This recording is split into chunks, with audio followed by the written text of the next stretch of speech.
Welcome, everybody. No, we decided this last episode. There's no more celebrating when we open. It's tears. Just crying and weeping and gnashing of teeth. I meant to find some ash or at least black something to wipe on my face as a sign of like, you know how they used to do when people would mourn, they would like wipe ashes on their head. That was how you knew they were like sad. Mm-hmm. It's not a sadness necessarily because like some character I really love died, though that does happen frequently. It's more of like I don't know what's going on. I don't know what life is about. What even is life anymore? That confused screaming meme, you know? Yes. Yeah. 100%. Chile, welcome. Whoa. From Chile, yeah. Dude, all over the place. All right, well, welcome back. If you are new here, hey, thanks, especially if you're watching live. Thank you for joining us if you're a first timer. I'm Eric. To my side here, I'm Rachel. The ever wonderful, the ever okay over here is... I'm the totally okay Pete. Welcome. Yeah, welcome. So we are Beyond the Basement, the complete breakdown podcast. No one said it with me that time. Sorry, bro. I got distracted. Usually you do. And I know. It's okay. like I have ADHD. I didn't say it because your tone was off. Did you guys notice that? He didn't really mean it. Let's try again, shall we? Welcome to Beyond the Basement, the complete breakdown podcast. Wow. I have a little Mr. Rogers vibe going on right now. Sorry.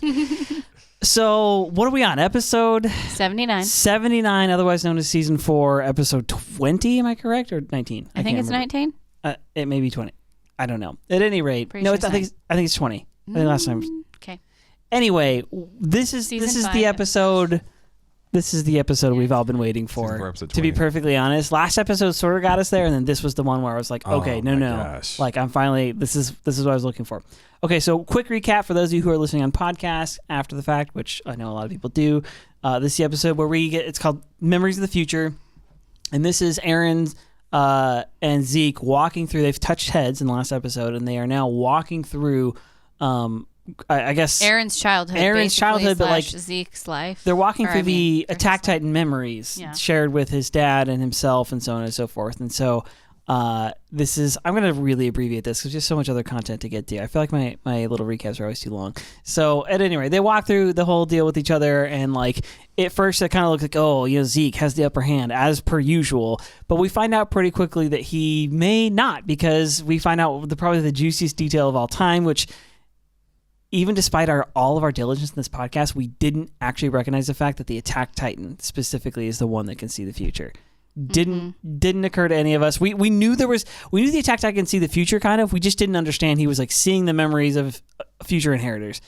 Now we understand, but that's the big kind of reveal for this episode. We think we understand. Yeah, we think. Probably not. And so the episode walks through Eren's childhood, and Zeke is now privy to a bunch of stuff he didn't know. He had made up a bunch of assumptions about Eren, and we find out Eren's like, hey, I'm not this like sorry, pathetic, kid or someone to share your emotional scars with. I'm freaking alpha. Okay, like this is you thought I was stuck in here with you. You're stuck in here with me. Okay, that's basically what goes down. And then we get to the very end where we have this long scene with the scene where Grisha takes out the royal family, but it did not go down how we thought it went down, which if you'll go back and listen to, I don't know, it's probably episode 70 or so. I actually said something really similar to this when Eren and Zeke meet for the first time. When we first see that they're meeting and they're the baseball thing or whatever, and Eren goes, yeah, I saw him squish them like bugs and it was horrible. And I was like, that's not what you saw. Like, I was like, I know it's not what you saw because you saw him pleading for your life and the life of all the citizens. Like, yeah, I know there's more to this story. I remember saying, like, I don't think that, like, this isn't the whole truth. Soul salvation, yeah. Soul salvation, that's the one. So, at any rate, the episode finishes up with, of course, Grisha, like, apologizing to Zeke in this weird memory interaction thing. And anyway, we'll get to all of it. So, that's the episode, so you know what we're on. I'm going to pause right here to say that, okay, if you're watching on YouTube, please continue to leave comments. Just know that I'm going to have to read them. I'm probably going to have to peruse them kind of after the fact. I have not yet been spoiled. None of us have, I don't think.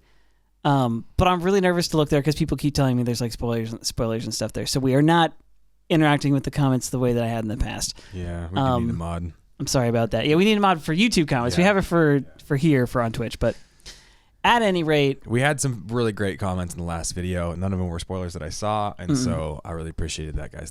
Thank you for that. Again, if you're listening on podcast, you can join us live 5 o'clock on Sunday nights, 5 o'clock Pacific, West Coast time on Sunday nights after the episode airs. And what else might I need to say? Oh yeah, email us. The emails have been great. We got an email from the future. Yeah. We did, which was perfect. Thank you, Paris. Yes, honestly. That was awesome. The level of execution there, 10 out of 10. We are going to talk a little bit about the emails. I think I want to save those for the end because there are a lot of speculation and stuff that kind of belongs at the end of the episode. There's a ton to get through. There's a lot. Prediction section. Okay, so should we also announce maybe that next week we're going to be getting on a little earlier than yes, normal? Yes. Just next so week know. is Rachel has something very important,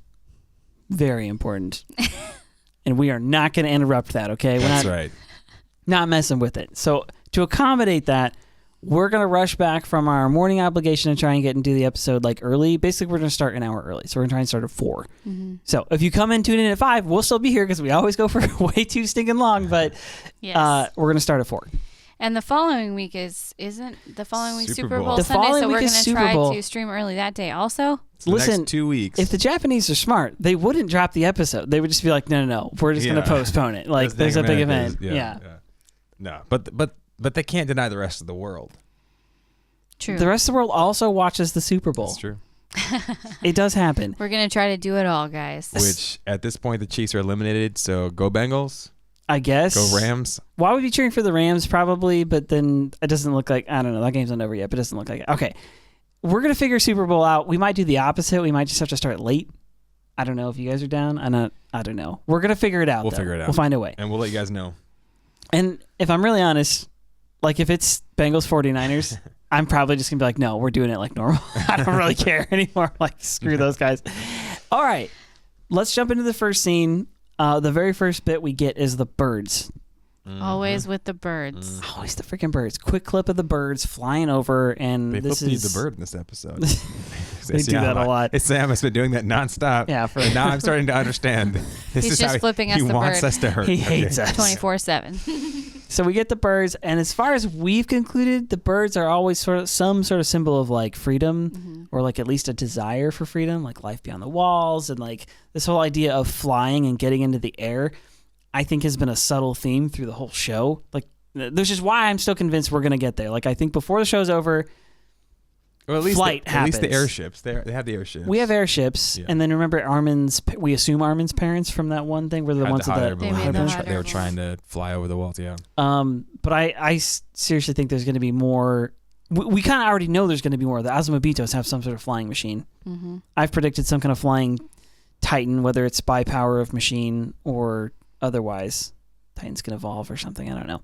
But at any rate, we get birds, and then we get the baby. Little baby Eren. The sweetest little thing. Yeah.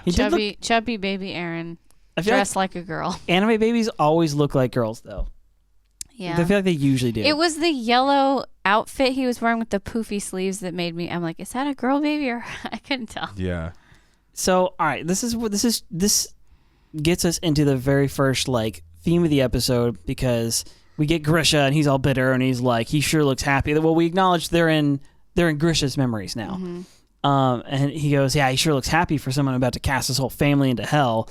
And we know, so salty. It's Grisha and the two angels. It's this is a bad father, and Eren's like, no, he's not. It's on the two different perspectives. And the weird part to me is Zeke, can you not take a step outside your own trauma for a minute to see objectively the situation? Yeah, Eren calls him out. He just can't see. He's like, no, what a freaking jerk you are. Everything you do is terrible. Even raising Eren with this love. Yeah. I understand you've been damaged. I understand. And that's a sure sign of trauma is you usually can't see beyond it. Yeah. So I guess it makes sense, but it's just also, I'm like, you're so smart, Zeke. And you're dumber than a bag of rocks sometimes. There's a real, okay, wait, that's a good point though. There's a real thing that happens in real life where sometimes the most smart, strategic, able people get caught up in their emotions, which I think is it's just human, right? To be human is to err. And I'm well, to err is to have feelings that kind of lead us astray sometimes. It's not like all feelings are bad. It's just that our what's going on inside of us, our soul is so much more than our body. It's so much more than our logic. It's like, it's way beyond that. Like, we as humans are more than that. And so because of that, like, that powerful thing in us that makes even like the brightest, or most level-headed person, like, we don't always do like, there is no evil genius. I've said this for a long time. Like, there's no such thing as an evil genius. Like, kind of, there's people who are evil and who are also very smart, but even they are subject to being human.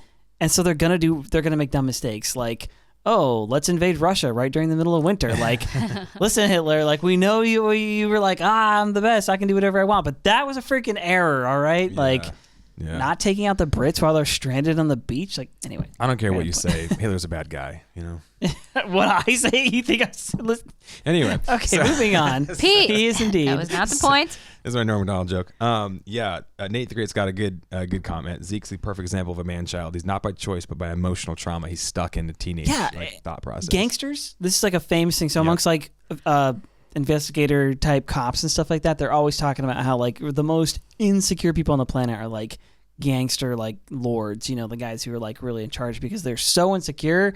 They have to like lash out in violence. So they're like children inside. They're just emotional like basket cases. So that's why they have to be like violent and like rule with an iron fist and stuff. So I don't know. Zeke's a little more, he's not a gangster, but he does have the like, I'm still a hurt little boy inside and I can't get over it. So Eren asks him, why show me? And this is where, so we piece this together as we were watching it. Let me say this too. I actually thought right at this point, I was like, oh, see, this is how, like, this episode must be Eren showing Zeke that Dad wasn't so bad, and that like maybe Zeke has a turning here. I thought it's at least possible, and maybe by the end of the episode, by the end that is the case, but it doesn't. I don't think that's Eren's point. Do you? That Eren's like was intentionally trying to like go in this process with Zeke just to do like an emotional thing with him. I don't think Eren was doing it originally, but it was a side effect. Okay. Because of Grisha. Yeah, I called this. Like, I was like, this is what's going to happen. Zeke's going to go in there thinking he's going to show Eren something, and then Zeke's going to get the one who's like, Eren's going to show Zeke It's something. not what I thought it was. Yeah. But then the whole time Eren's just like, I'm in control. Well, yeah, Zeke is definitely, Zeke thinks he's in control here, obviously. He thinks he has the upper hand until about halfway through. But it's just, for starters, it's interesting that Zeke thinks he can persuade Eren, and he literally says whatever it takes, right? He says it a couple times. Like, I'm gonna. It sounds like they're going to be here in eternity until you change your mind. Until Eren goes breaks, crazy. which is hilarious. Eren breaking. But like, have you not met Eren? Yeah, seriously. He doesn't know about Eren, bro. He does not know about Grisha and does not know about Eren. And the funny thing is, you said this. You're like, all Zeke knows about Grisha is his one small interaction with his, 12 or 13 year interaction with Grisha. He never saw him after that. He never sees the rest of him. And all Eren has to go with is his entire life with Grisha, his 13 years, plus the memories. All of the memories and all of the, past and all of his, like, who knows Grisha better? Eren or Zeke? Eren 100%. And Zeke's like, I'm going to show you some stuff you don't know about our dad. And Eren's like, it's pointless. I already know everything. I wrote the freaking curriculum on Dad. Like, you don't even know. You trying to take me to school, son? Well, okay, but yeah, the interesting thing here is like, is Zeke's ignorance, and not like willful. I'm just saying, like, this episode, I said this to in the reaction, you see, like, multiple times I was like, oh, Zeke doesn't know that. Like, we know that because we've seen everything, but through our eyes as the audience. And as viewers, it's easy for us to take for granted, like, oh, we put all these pieces together because we see all these bird's eye views or whatever, but it's like, you can never see what's in someone else's mind if you're in the story. Unless you have a Titan. So this is clearly Zeke's like first time through. It's his first time through seeing any of this as it goes. And like, for being such a clever, smart, one step ahead, evil genius type this whole time, he assumes a lot. A ton, actually. He takes it for granted that Eren was brainwashed the same way that he was. And he goes, Yeah, there's no way Dad could be any different from the Dad that I knew. Right. There's no way he could have changed or anything could have been different about his. Like, it's just that exactly like you're saying, like emotionally damaged, traumatized, stuck in this one-way thinking, and he kind of goes back to the serial killer like vibes, like I was saying, like everything has to be exactly how I've imagined it. I see exactly who you are, Eren. You're this emotionally damaged little boy like I was, and Grisha scarred you. I'm gonna come back and I'm gonna save you, Eren. Don't worry. I'll undo the brainwashing that Grisha did. He's projecting is what he's doing. That's a very common thing that people who've suffered trauma do. He's projecting his own perspective and his own feelings onto his brother, assuming that Eren is exactly like him without ever taking the time to get to know who Eren actually is. Yes. Yeah. Yeah, and like, yeah. Anyway, I kind of move forward a little bit here. Yeah, real quick. Nate the Great says Zeke's blind spot has always been his family. Piek even observed something close to that when she said that Zeke's words to Eren felt like the first truth she had heard him speak. Oh, yeah. Remember, he's like, I'm going to save you from Grisha's brainwashing. Right. Like, yeah. He never spoke like that before. Which is interesting later, considering Zeke is like, did anything you say... Zeke's asking Eren if everything he ever said to him is a lie. Yeah. Which is ironic, considering the fact that Pick points out that everything Zeke says is a lie, except when he talks to Eren. Paris says in Children of the Forest. Yes, I was just reading that Paris comment. This is good. Zeke derides Levi for thinking he knows what everyone else's feelings are, but this is exactly what Zeke does about everyone. Like, he assumes Eren. I know exactly what you've been through, Eren. Yeah. It's like, actually, we had completely different lives. We're completely different people. And, like, we had the same father, but he's a very different man at both times. Yeah. Yeah, you don't know. Okay, so he says to Eren, or Eren says to him, why show me? He's like, I want you to understand that he brainwashed you into nationalism, and as much as it takes, like, I'm going to show you this. I'm going to try and basically free you from this. And then he looks at Grisha, and he's like, it must be nice to live out a happy life with no one here to chastise you for, basically forgetting about your first family. Your first family to hell. I bet you forgot about the first son that you had. And, like, now, like, okay, this is like Zeke therapy is like really getting into the full swing here. You're like, okay, you're bitter at Dad. I understand. And this is a good conversation. We can have this right here. But, like, it simply said, okay, I have to go on this tangent. We've talked about this before, but I have to go on this tangent. There's this new thing that keeps happening in, like, American movies and TV shows where they're like, they have a villain. And then it's like you explore the villain. Like, oh, if you just got to know this villain better and you realize, oh, he had a rough childhood. You'd be just like the villain. That, as if that makes all the villainous things he's doing okay. And they never seem to, like, go and say, like, listen, that doesn't make it okay. Like, it makes it understandable. Like, now we can see the path from here to Darth Vader. But that doesn't make the moral, like, horrible things that they're doing justified. Such as murdering children.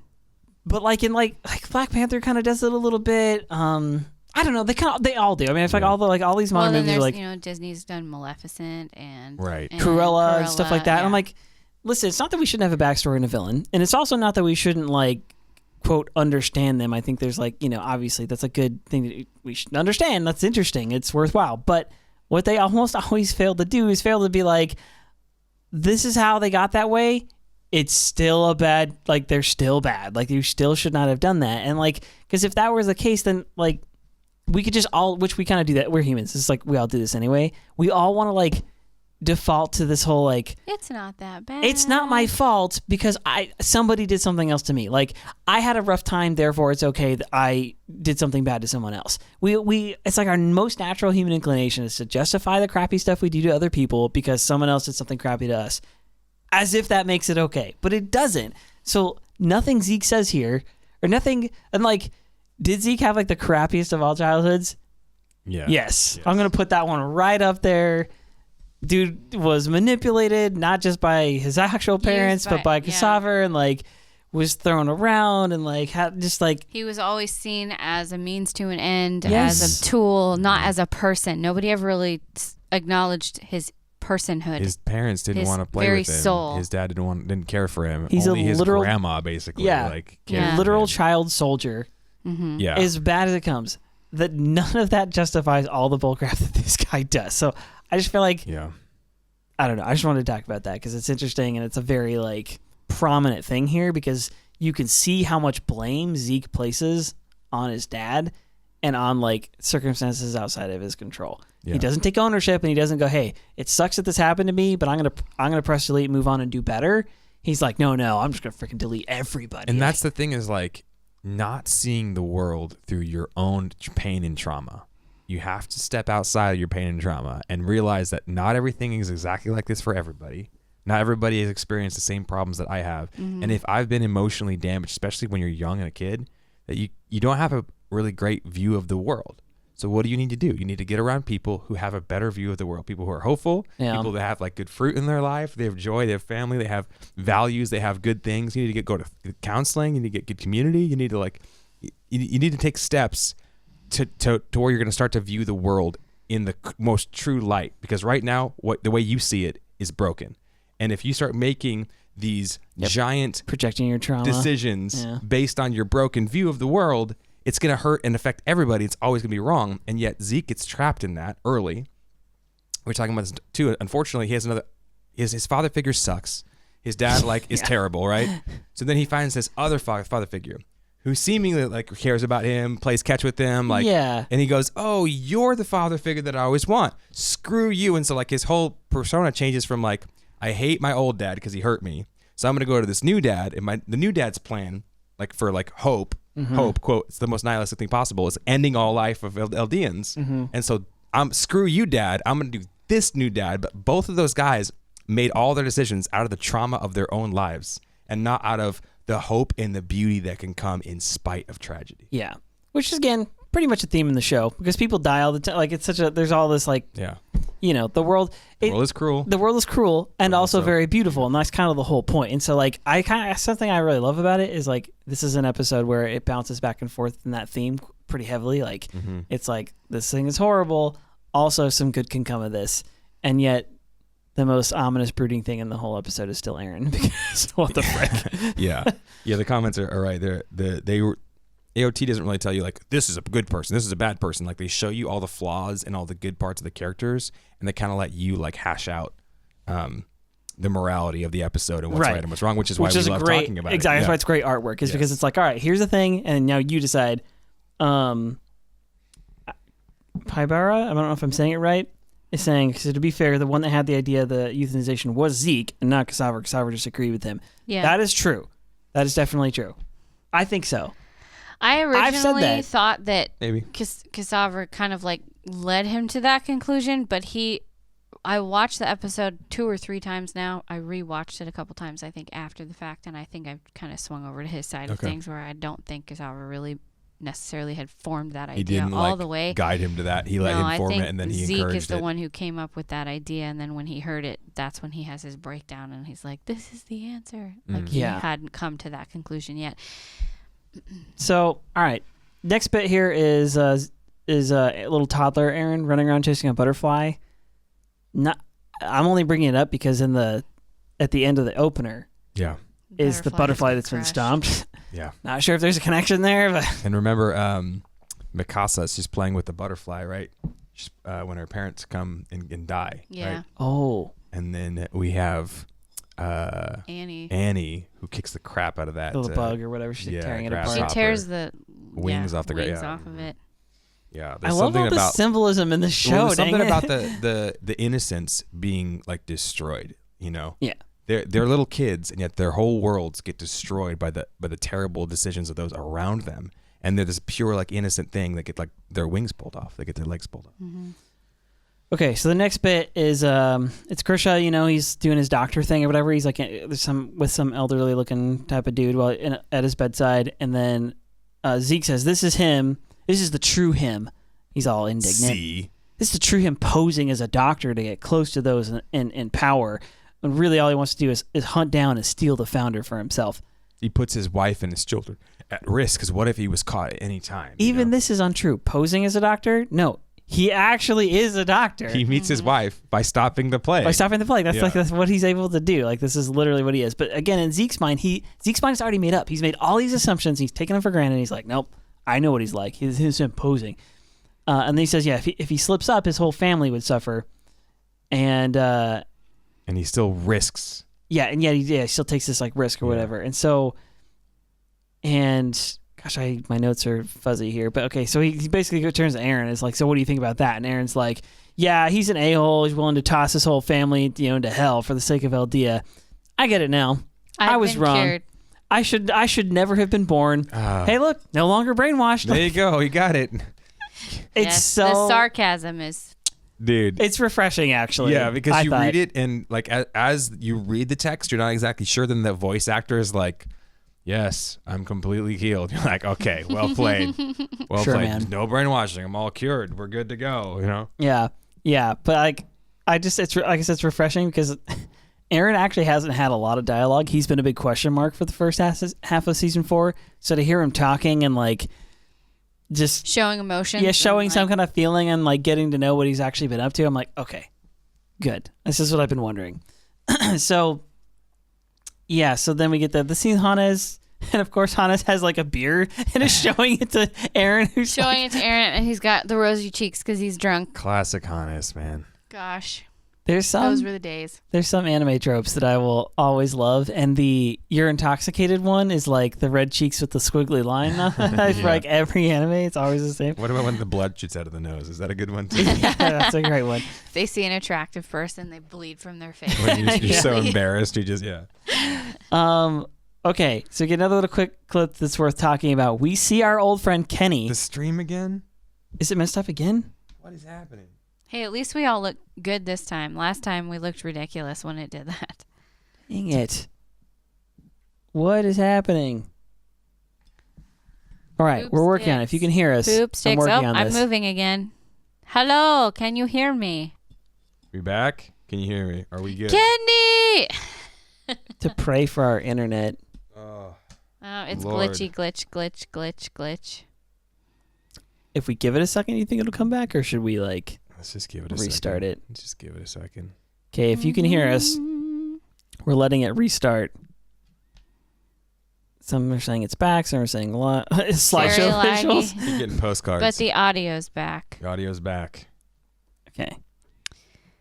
Well. Man. Shall we continue if they can hear us, or should we? I mean, the recording's going to record, but I would like for everybody to be able to actually hear us. I don't know what to do. I don't know if we should just restart it or not. We haven't had this problem that often. Yeah, it's very fine.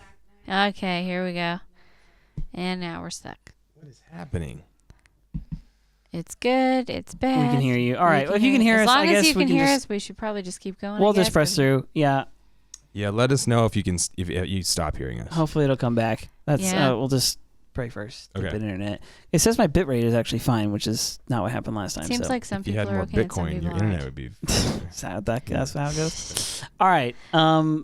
If you can hear us, if for some reason audio really gets all messed up, just let us know again. Okay, so Kenny.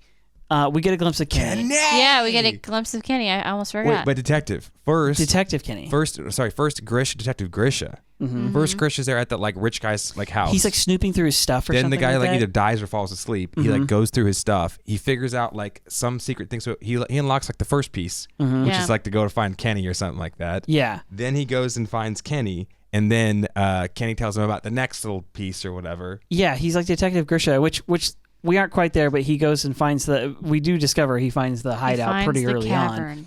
Of crystal. But yeah, that's the thing I wanted to talk about is like, so wait, do you think Grisha had contact with Kenny then? He had something. He obviously had at least a conversation. So next question is, does Kenny have some kind of, are we going to find this out? Like, does Kenny as an Ackerman have any kind of loyalty to Grisha as a Jaeger? Like, is there some connection there? Because, you know what I mean? I don't know. I could totally off base on that one, but that's just, yeah. So at any rate, it is obvious, I think what you just said is right, is that like Grisha through his interactions and somehow meeting with, because Kenny knows where the hideout is. You have to imagine that if Kenny maybe he didn't do it on purpose, maybe it wasn't like intentional. Maybe Kenny's the one who led him there. But we know that Kenny is related to the royal family and specifically this like temple and hideout place. He knows where it's at and all that jazz. How jacked up is that? Like you go to this like secret island and then there's like 3 walls on the secret island, and like within like a week you figure out what this most secret like position. He's freaking advanced. Like Grisha, he really knows what's going on. Yeah. So Eren was like still a toddler when he found that. Yeah, and so they're so shocked. They go, "Wait a second! He found out where the secret hideout is years before he actually takes the power." Yeah, because like the last glimpse we got of Eren was like basically toddler 3, 4, something like that. So we're assuming it's around that time. Mm-hmm. We know it's before the walls got kicked in, and it's years ahead of time. And so this is where Eren didn't even know this part, but Eren goes, "Oh, he found it so this soon." He's the one making the question mark first, and then Zeke goes, "What is this place?" Zeke doesn't even know. Yeah, Zeke doesn't know anything. Dude is ignorant. He doesn't have access to the memories. He doesn't know any of this stuff. But he's so confident. He's been so sure this whole time that he's like got it all figured out. He doesn't freaking know. He doesn't even know what this place is. And he tells him, "Is this the hideout for the King of the Walls?" And he goes, "Oh, it can't be. He stole the Founding Titan the day the walls fell." And they're like years beforehand. Mm-hmm.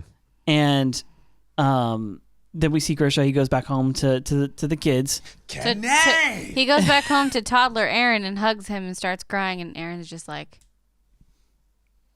Yeah, you could tell that it was weighing Eren on has no Grisha. idea what's happening. Well, yeah, like that is probably another big point of this episode is like discovering the real Grisha. It's like we've had everybody's backstory except for his, and now we're finally getting more. Like, well, we've had his and when he was in Liberio as bits a and kid, pieces of it, but not. But this specifically, his life within the walls, it's been a little fragmented. We've had some interesting parts, but not like there's some real gritty detail here. Mm-hmm. And one of them is that Grisha really did turn into this caring father. Mm-hmm. He thinks deeply about his kids. Now, keep in mind, Eren Kruger, is the one who told him to do this. Remember? He said, go in the walls. Yeah. Take up a profession, be a doctor or something. Start a family. Be a spy, but start a family. And so he did. And this is the advice of somebody who himself had future memories, was able to see, Armin and Mikasa ahead of time because they had the Attack Titan. And anyway, sorry, I want to move on a little bit. I want to spend some time on that, but we'll move on. Okay, so Charlock says Grisha died in episode 2 of the show and is eventually like the centerpiece of the entire story. Yeah, the whole thing. He started this whole story after all, according to Eren. Well said. Yeah, I noticed that baby Eren looks at adult Eren he looks when he's being hugged. It's interesting. It is. So his eyes are like all huge and stuff. So Grisha starts to get the impression here. He finally starting to put some pieces together. Again, we're realizing how much he didn't know, and he says it looks like he loved his second son enough to delay the restorationist movement. Zeke's got to justify it through his own broken worldview. Yes, he's got to go, again. Oh, okay. Well, he loves it. No. He still hates me, though. Yeah, he's terrible, but he loves you enough to friggin' wait. Obviously, he learned a little bit from his last terrible family he left in the ditch, Yeah. And yeah, he's applying his scarred, like his version of the way the world, like he has something in mind. And even though he's like seeing this stuff in front of him, he still isn't quite convinced. Now, at the end of the episode, it looks like he's finally convinced. Something has happened, I think. But at this point, he's still not.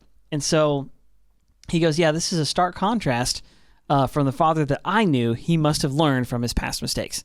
We've all been saying that for a while. Right.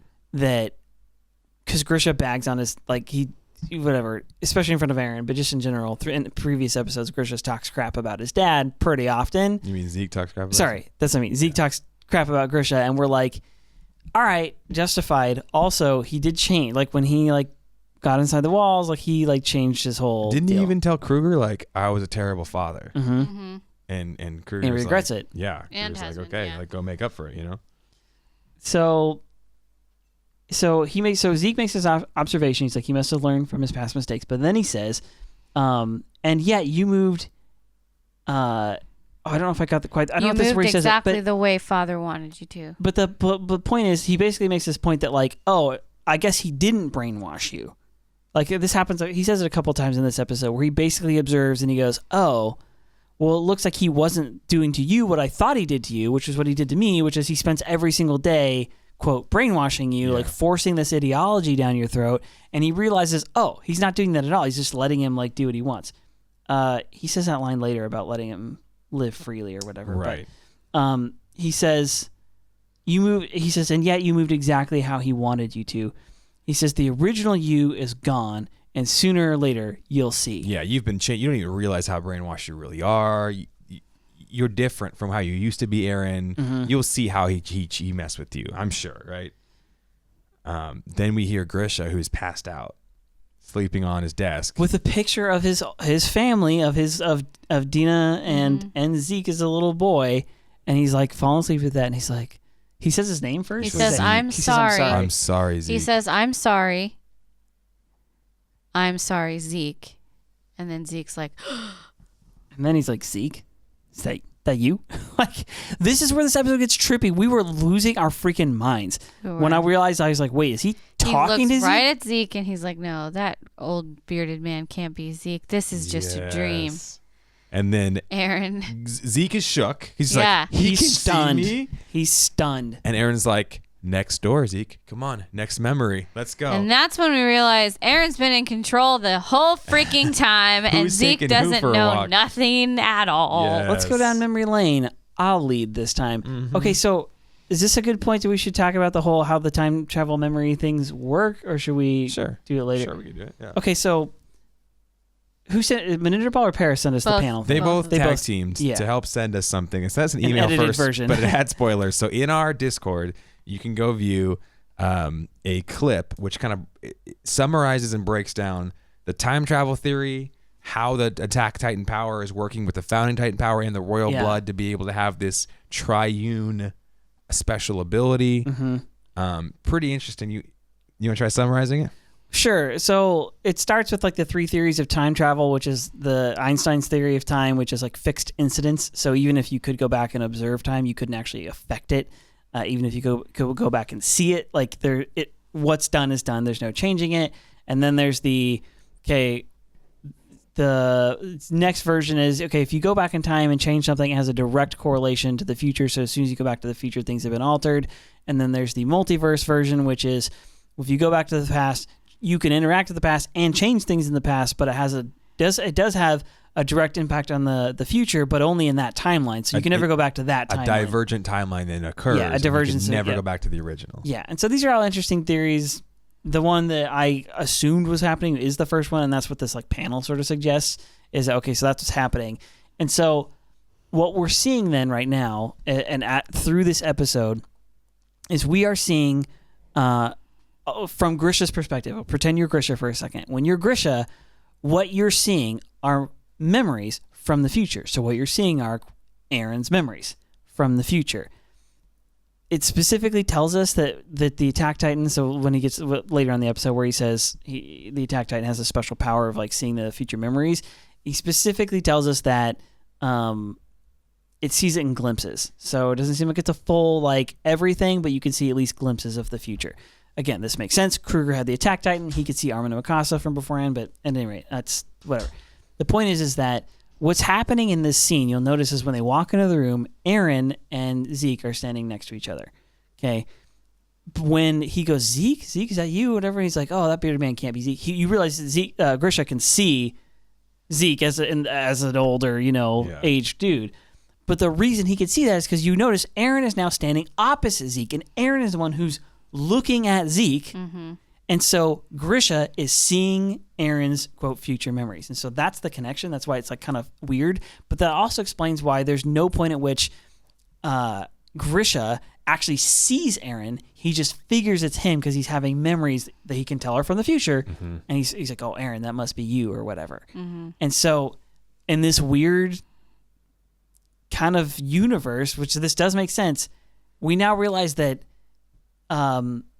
Grisha essentially has a way to communicate to the future by just speaking out loud. By just saying, he's like, Eren, creating a memory in his own mind, which at one day Eren's going to see, and then Eren then can project back to him. Yeah. So we can get more into this as the episode goes on, because there's a couple more points where this comes up, but I think that explains this scene in particular. Yeah, and something specific is that the Attack Titan power is to be able to see into the future memories of the future inheritors. However, Eren doesn't just have the Attack Titan power. He has the Founder. He has the Attack Titan power and the Founding power, which allows you to change memories in people's minds. And he's touched royal blood, which allows him to activate that power. So that's why Eren has the ability to send the memories to people. Yeah. But Grisha and Kruger and past people presumably have only been able to receive them. Yeah. Which is why Grisha's so freaked out at the end of this episode is because he goes, Eren, is there any more you can show me? Is because Grisha doesn't have that ability, but Eren has that ability because he has those the three things. 3 conditions are fully met. Yeah. All right. So next memory, it says this is Zeke kind of pretending like he's in the driver's seat again. He goes, "Here, you're 9 years old. Grisha loved you and let you grow freely. He never brainwashed you, right?" And so this is where he's realized. This is where Zeke is realizing that's the case. And Eren responds, he's like, "Listen, I told you this was pointless before we wandered for years inside of his memories." That makes it sound like they're going through his whole in life real in the time. walls. They see when Grisha picks his nose and wipes it on, like the floor or something. Or Like, you know how in the last episode Zeke told Eren it was like a miserable, he said it was an unbearable amount of years before you got here. Yeah.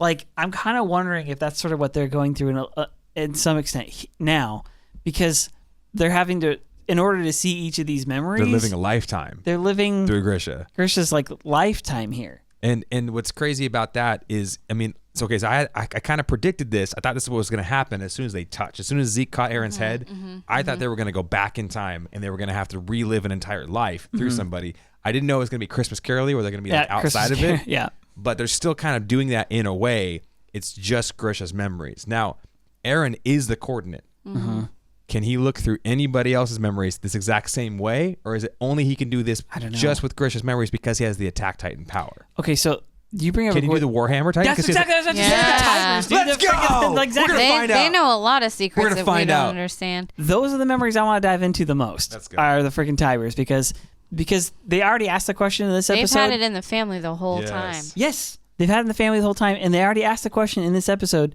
of, okay, well, where did this all start? Like, what's the genesis? And we've been asking that for this whole freaking show. We've been like, where does this all actually come from? It tells about Ymir and like the beginnings. And like, I think through Eren, we might finally get some of that, because the next episode is From You in 2,000 Years. So we know it's going to be some sort of round robin to the first episode. That's to you, Ymir. To You in 2,000 Years. Yeah. So we're going to get something on that. Okay, so he says, so why, Zeke says to Eren, so why betray me? Let's see. Your dad told you nothing and gave you a Titan, and now you're just like what he wanted. You're moving exactly like what he wanted. And so Zeke is trying to do the math in his head. He's like, well, wait a second. How is it that you're basically fulfilling all of Grisha's dreams? You're doing the things that Grisha would have wanted you to do, and yet here I am now finding out that he never forced you to do any of that. You're free to do what you want, and he just gave you the Titan, didn't tell you anything. How do you even use it? Why do you oppose this conflict, he says. Yes. Why? Okay, so he didn't brainwash you, yet you still don't think like I think. You still think completely differently. What's going on? And Eren says, I am who I've always been from the moment I was born. Yes, from birth. This is what he was trying to tell you. I've told you it was pointless. The thing is, you don't know about me. You don't know that I'm Eren Yeager. You don't know the things that I've been through, how I was raised, where my heart is at. You don't know that. You don't even know Grisha, who you think you know. All you know is your own broken reality. And this is where Eren starts to just like hit him with the facts. But they go through the memory where Eren kills those human traffickers. And Zeke is like, Eren was a child. At 9 years old, you murdered these people. Not murdered them. You defended Mikasa and yourself, right? But you killed these people. And basically he goes, you thought we were the same, but you were wrong. Rather than letting someone steal my freedom, I'll steal theirs first. Dude. My dad didn't make me like that.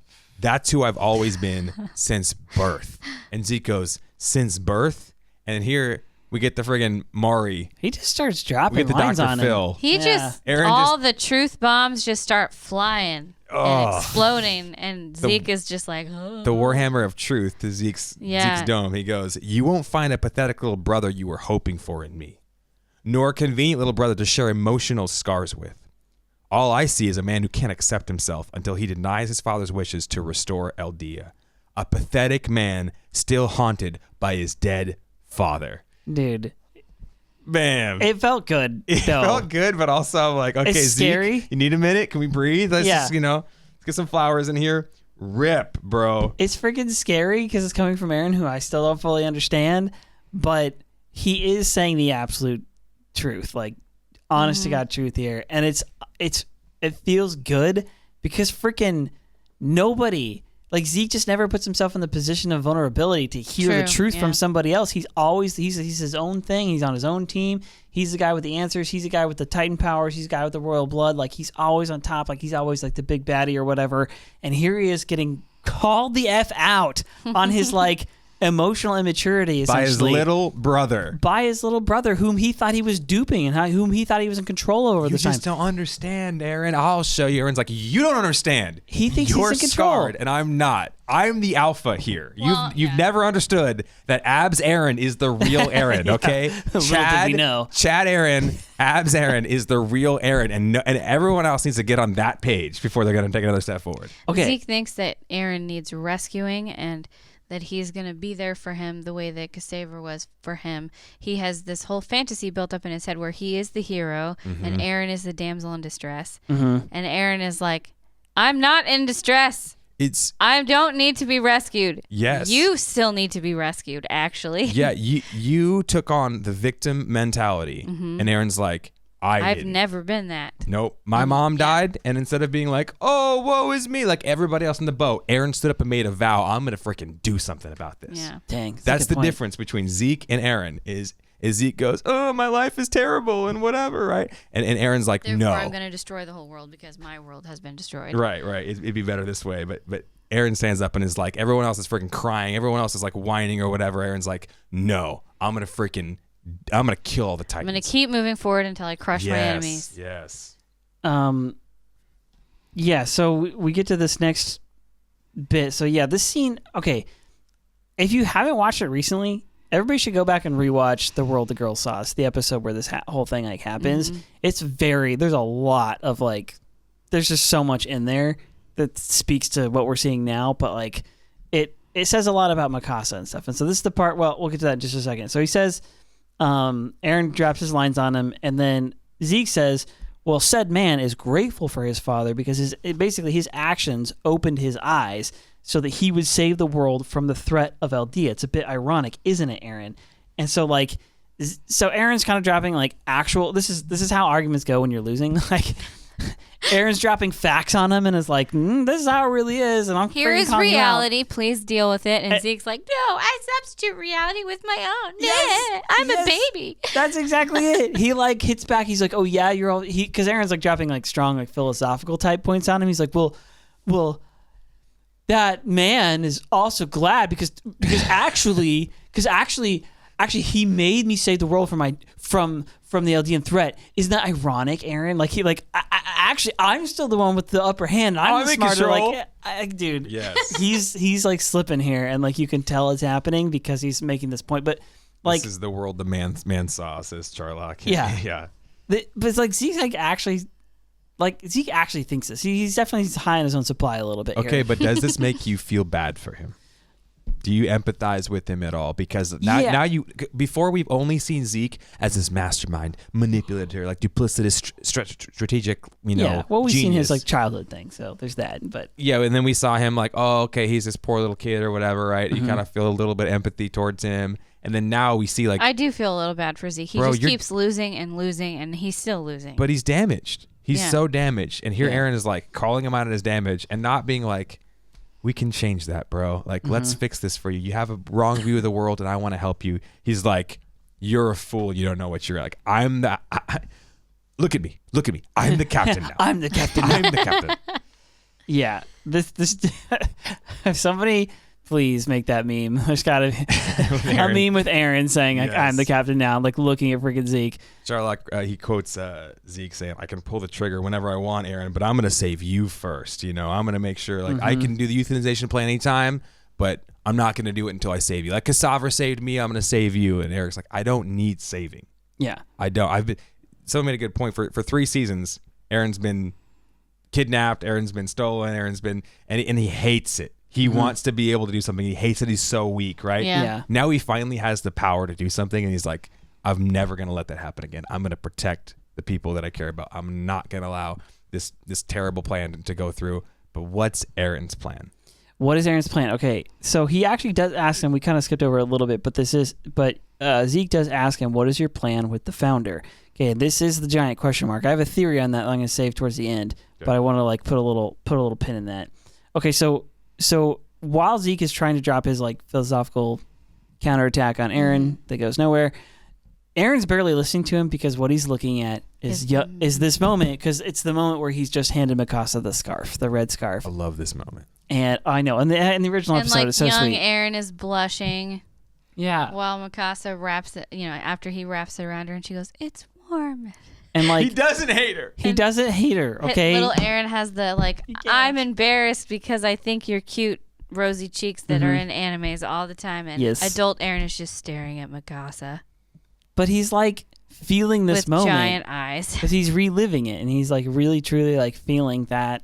Which I love moment. Because I think this is foreshadowing that that story's not done.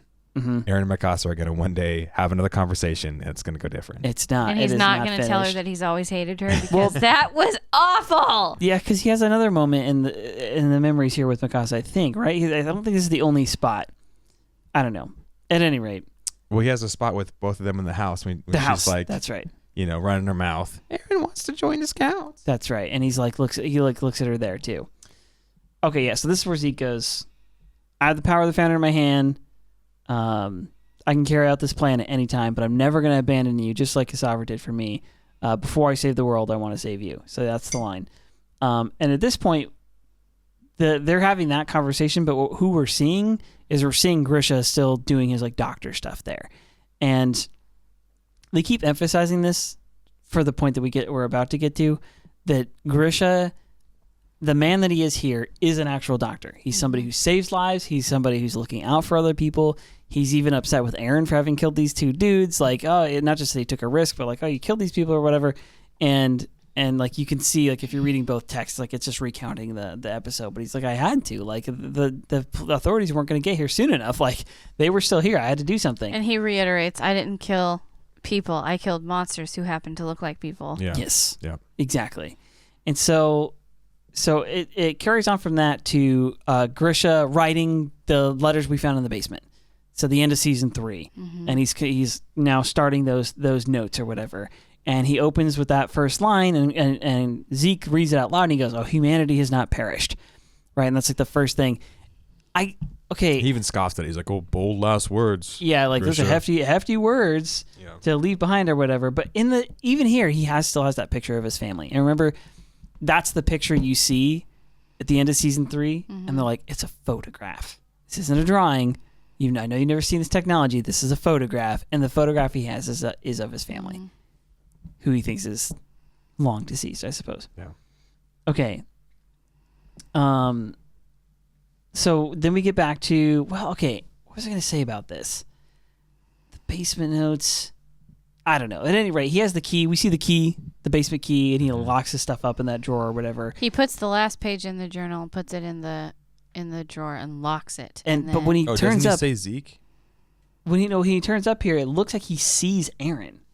Oh, when he goes upstairs? No, with the key in his hand here in the basement. Oh, okay. It looks like he sees Eren there too. It looks like he's looking at him. But it does seem like he's looking at him there, but I think he's having, in my mind anyway, it seems like he's seeing himself from that spot, the third person, from that perspective. So he knows creepy. Eren must be standing there, but he doesn't actually see Eren. Yeah. How creepy would that be? You're just sitting there, you get a memory of someone looking at you, and you're like, there's a ghost in the room. But you're not seeing them, you're seeing yourself in third person. I see myself from over there, so therefore I'm going to look over there, because that's weird. You're really handy to check your hair, True. Hey, descendants of me. Right now. Yeah, okay. All right, so we go back, and now we get to the day that his dad leaves, which is also the day that the walls fall. And he's about to take off, and Eren comes in, he's like little kid Eren. He's like emptying the wood, and mom, Carla... Rip Carla, in memoriam. She's there. She's like, "Oh, you actually worked hard today. Like, good for you." And she's like, "Wait a second, you're lying. Mikasa helped you." And then she's like, "Your ears are red. You're lying." I love that part. Classic mom. Mom takes always me back does. to a happy moment for a second. And so, Eren's like, he's leaving for work. He's like, "Yeah, headed to the interior for a couple of days." And this is where Mikasa just can't shut her little mouth. Eren wants to join the scout regiment. Which also seems to really shock Zeke. Yes. Yeah. It does, because he doesn't know Eren. He's like, oh my God, what? Like, because why would he want? Why would if Eren's whole goal and Grisha's whole goal was just to get the founding Titan power? Why would Eren want to go outside the walls, risk his life? That doesn't make any sense. And then as the argument ensues, Zeke's face continues to be more and more shocked as Eren quips back with who he really is. Yeah. He doesn't want to be contained, and he reminds me of young Grisha who didn't want to be contained. Yeah. And Grisha's just chill at the table, like while his mom and Eren are freaking, Eren and his mom are arguing and freaking out. Yeah. And she says, like, do you know how many people died outside the walls? Yeah. And Grisha's just like sitting there going, this can't be stopped. He goes, Eren, why do you want to go out there? And Eren says, to know what the outside is like. I don't want to live my whole life in ignorance. If no one takes the places of the people who have died, will their lives be in vain? Basically, like, that has an effect. They will on all Grisha. have died for nothing. Yeah. Yeah.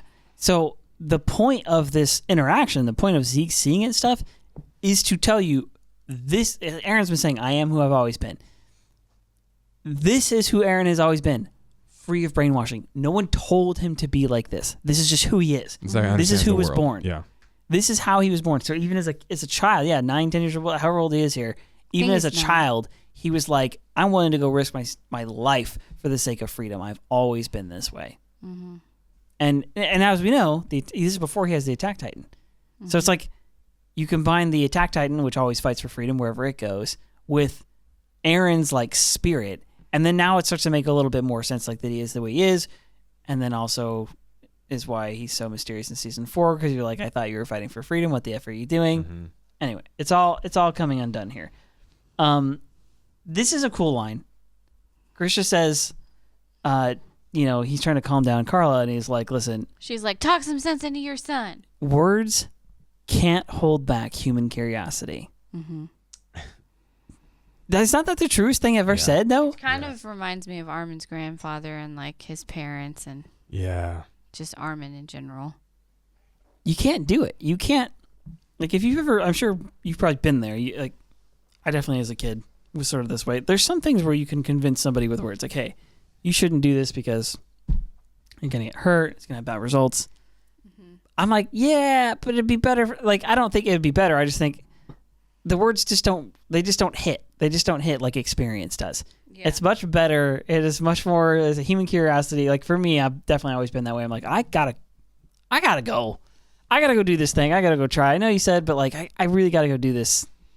I gotta go do this thing for myself. Yeah. And like, I think Grisha's like acknowledging that. But the other thing, I think it's a subtle like hint here, is that as we get to in a second, Grisha's not in control of Eren. Grisha didn't make Eren that way. Nope.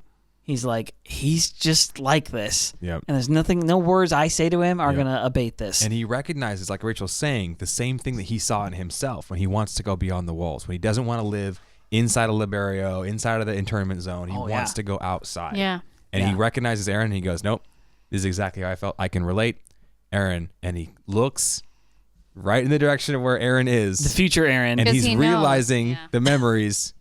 Someone's watching him. Eren's watching him. And he goes, Eren, when I get back, I'll show you what's in the basement. Capybara says Zeke is actually watching season 1.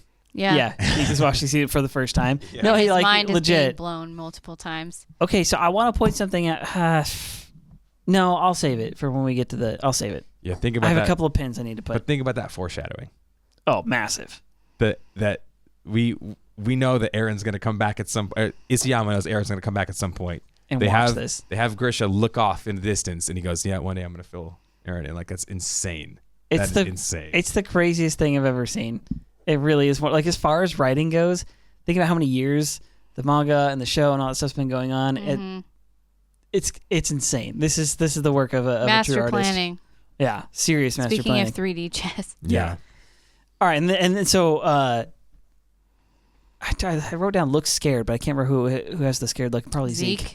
We get to the scene. Zeke looks like he's about ready to crap his pants. Like 90% of this episode from that point where Eren starts dropping or opens the door. Grisha also looks scared. When he walks, he's like freaked out. That's right. Because the Titans came, all the birds, whatever. Mm-hmm. He goes to the founder's hideout.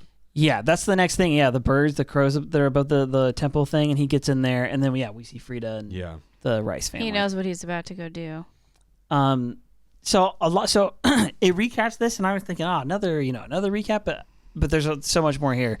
But he starts out with this line, which we already knew, which is why I was like, when Eren, he says this line. This is the scene where he's about to steal the Titan power, the founder, and kill the family. And he says, I'm an Eldian from outside the walls, a subject of a mirror just like you. We already knew that. We even knew this next part where he like basically says, I have children and a wife or whatever. Like, we knew that because we'd seen Eren's version of that memory at some point, I think season 3.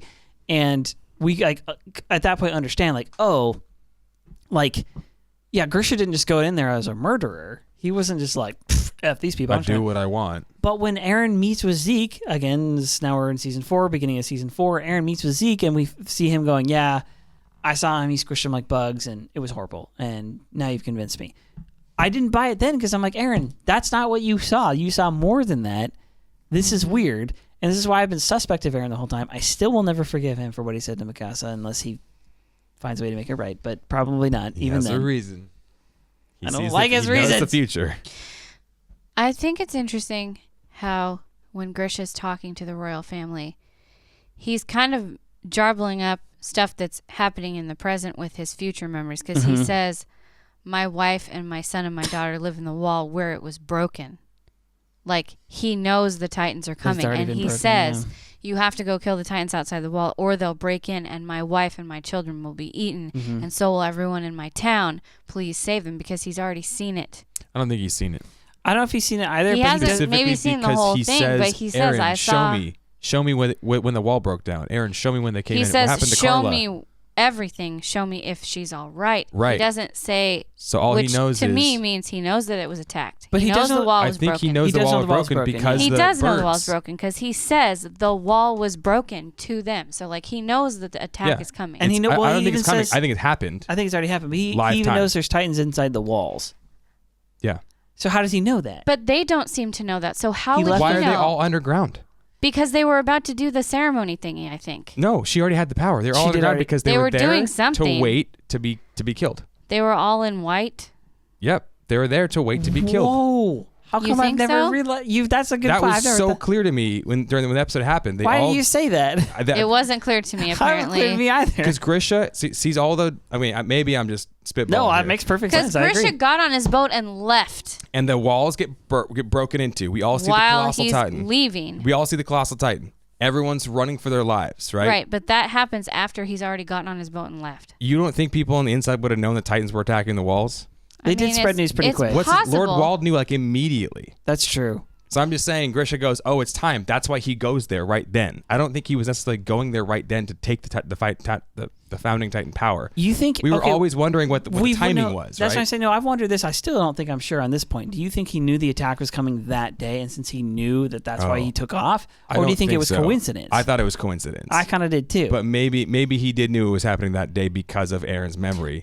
So here's what I'm saying is, so the scene where he leaves Eren, I think at that point, I don't think he knows the attack is coming. I think he just knows that he's near the end of his term and it's time to go try and do what he said he was going to do. Okay. And then because so here's in my mind, here's the events. Grisha goes, okay, I'm getting to the end of my term. I wanted to live out this life with my son and my family, and I'm near the end of my term. So what I'm going to do is I'm going to write all this stuff down, and I'm going to explain all this and then put it in the basement. And I'm going to explain what I'm going to do. I'm going to steal the power. I'm going to explain all this to Eren and write it down because you kind of lose some of your memories of right beforehand. Yeah. I explain all this stuff and I'm going to write it down, and then I'm going to give him the power. I'm going to let him inherit the Attack Titan and the Founder from me and let him carry on. Right. So I think that's his plan. I don't think he knows the walls are getting broken into then. Okay. I think by the time he makes it to the interior, he does know because, like he said, just maybe through news has traveled. People have now. Maybe the memories were leaked, but then he officially knows by the time he gets in. I'm saying that he could have known without Eren having shared memories with him. I think he could have known that the walls were breached. Yeah. I mean, they're all in white robes. They're all underground. Remember what she says? I agree. The white robes thing, I think they're ready. I just still remember having they were trouble praying, trying to make right? sense of him saying, you need to go kill all the Titans outside the walls. If there weren't any outside the walls, they were already breached. Yeah, no, he knows that doesn't make sense. I think you're right. So this all happens we think, at least it makes it sound like it literally all happens on the same day. So it's like he leaves in the morning and it's like that night he's already there and this whole scene's like taking place. Mm-hmm. So I don't know. However he has the knowledge, he does have the knowledge, and you're right. I think it's already happened. Mm-hmm. He doesn't necessarily know that they've been eaten, or what's happened to Carla, because he actually says it. He's like, I don't know if she's okay. Because we've but he seen knows the wall was breached, and he know it happened in Shiganshina, and he clearly knows all. We've seen the memory where he's riding back on the horse saying, "Carla, Eren, please be okay." Right. Yeah. Right. So when he was coming back, he wasn't sure what was happening. So if he got any memories from Eren, it was at least that an attack was going to happen. That would make sense why he goes on that specific day. Yeah. But then he's pleading with them, like, go stop this thing from happening because they're going to come in. Well, but it seems like it was already too It's already late. happened. No, he's saying you need to defend them. He's saying right. The wall's been breached. The wall has been breached. Like it's in progress. Well, stop my wife and son and daughter from being killed. Yes. That's what I'm saying. Yes. Yeah. And so, at any rate, that's part of the whole like new. All right, let's just go through. He Grisha says had a scared expression on his face when he left their home. He knew that something was up. A vague but it's vague exactly which memories Eren had showed him at that point. Okay. Right. Yeah. So he comes in. He says, "King of the Walls." Yeah. Please kill the Titans attacking the walls before my wife and children. My wife, my son, and my daughter. My daughter. He calls Mikasa his daughter. It's like the sweetest thing I've ever heard in my life. Before they get eaten, and then we see Frida. She has the purple eyes thing, and she goes, we can't escape our sins. Basically, judgment has come for us, the subjects of Ymir. Excuse me. When it comes to power, people are weak. When it comes to yielding power, people are weak. This is all Frida.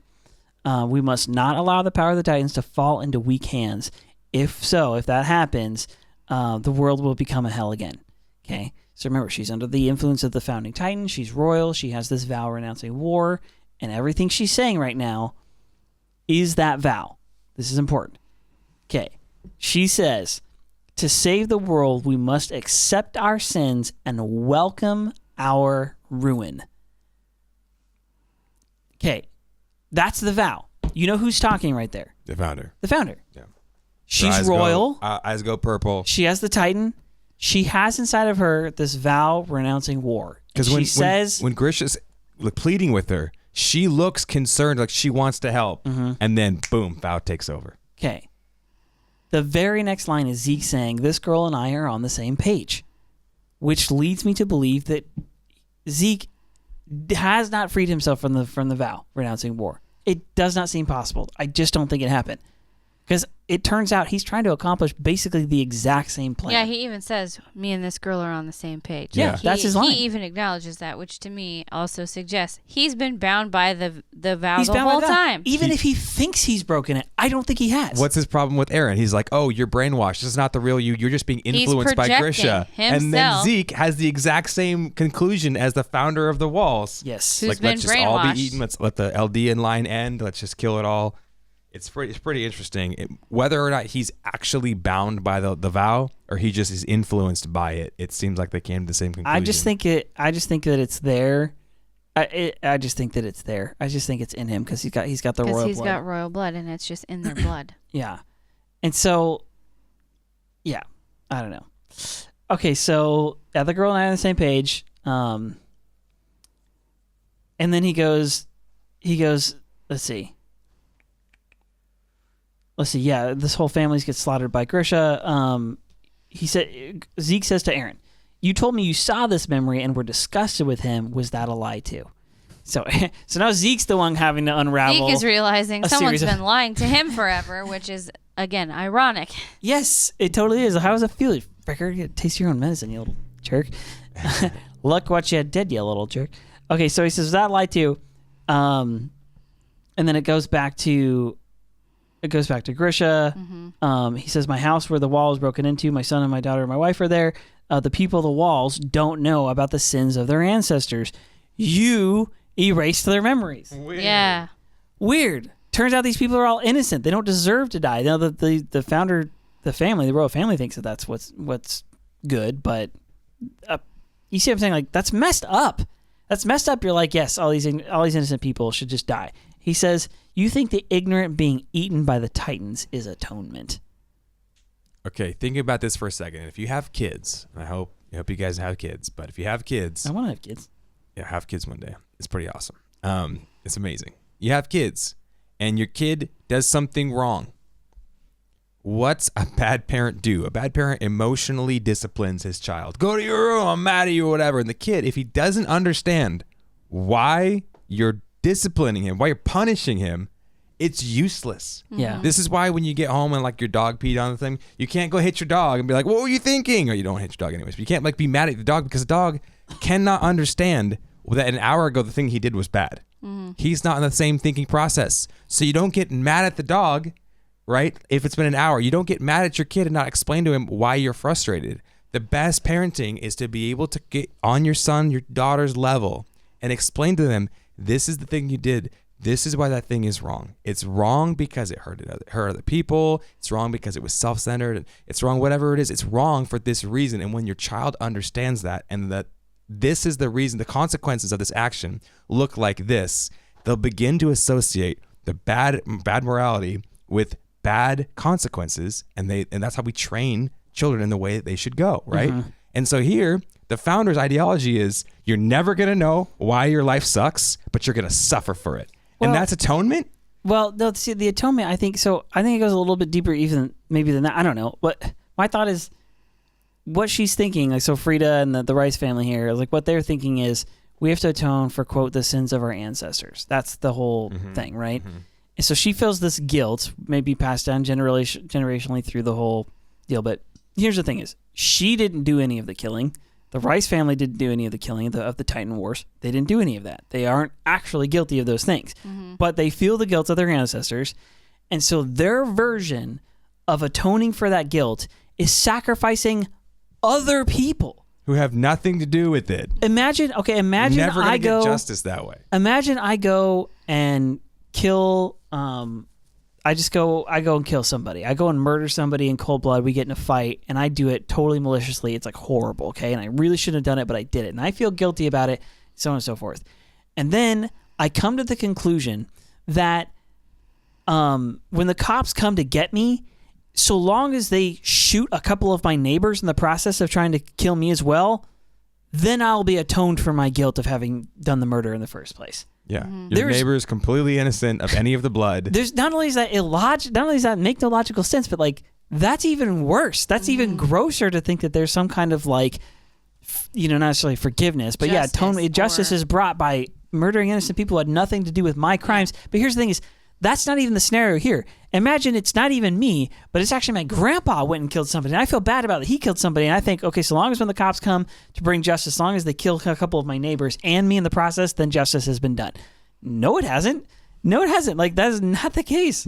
I totally understand part of the founder's reasoning. He's looked back at the horrors weak people have used. Weak people with power, right? Have power, right? Weak people, you never want weak people to have power, right? And weak people, when they get power, they do terrible things with it. And he's seen that. He's seen the hell and the war and the murdering and the rage that's happened. And he goes, never again. Okay? But instead of going never again and saying, let's teach all of our children to value life. And to hold it as sacred and to not murder abuse and power. not steal and not kill, this weird morality stuff, and teach them these, these commandments or something like that. Instead of that, they go, make them forget everything, and then we all just need to suffer forever. Just let them die. So we all need to suffer. Just whoever comes and takes the powers, whatever. It's like, okay, but you don't know the people who are already using the power in Marley to create hell in the world. Yes.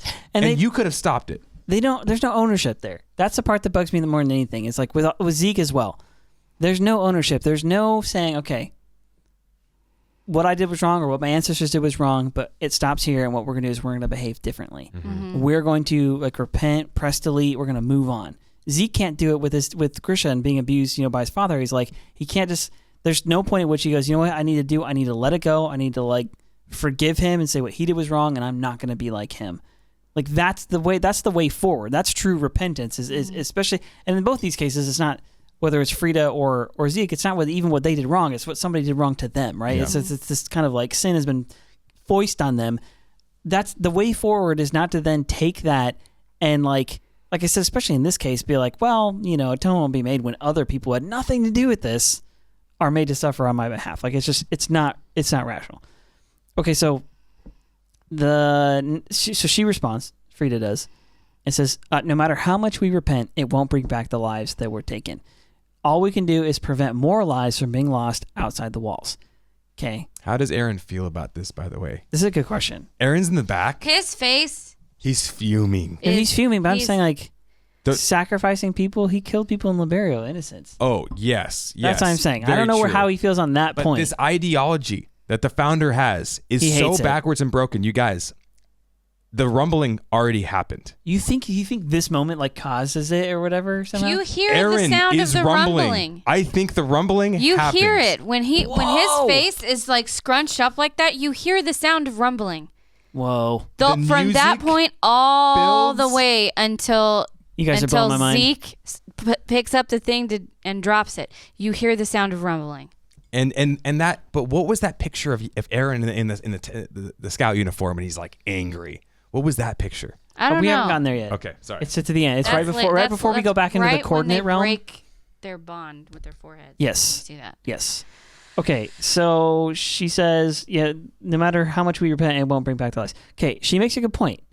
Your repentance doesn't, when you do something wrong, because you repent for it, doesn't undo the wrong thing. And that's not the point of the repentance. The repentance the point is to, the word comes from metanoia, right? So this is Greek, Aramaic, metanoia, which means it means to essentially create anew. It's to create a new reality in a sense. But that's the word that we use for repent. It's to turn away from something before and turn to something new, right? That's kind of the idea.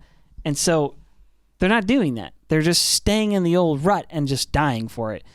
She says, if we remain ignorant, and let the world, let the world hate us. It's only us Eldians who need to die. And then that's where we see Eren fuming, and Grisha's standing there oh. What's the problem with that ideology? Is Marley is already using. They have the same thoughts. Yeah. Marley and the founder are on the same page. Yeah. They go, Eldians are wicked. They need to suffer, and we're going to use them to make other people suffer. The founder doesn't want the power of the Titans falling into weak people's hands, and the weak people are already using them. Yeah, it's utterly misguided. This whole idea that we're going to end war this way. I'm sorry. If anybody in anime or otherwise tells you this is going to end all war, no, it's not. No, it's not. There's this thing called humanity, and this is kind of what people do. So anyway, Eren does this little boiling thing. She says it's pointless to try and persuade me, even if you steal the power. And he goes, I know.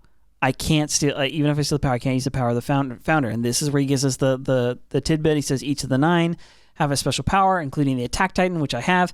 For ages, inheritors of the Attack Titan have never bowed to anyone. This is such a boss scene. I was like, woo! Dude, I was like, let's go. Let her have it, dude. Fight for freedom. This gave me the same vibes that Eren did when he goes and he plugs the wall. Yeah. Dude, so good. So legit.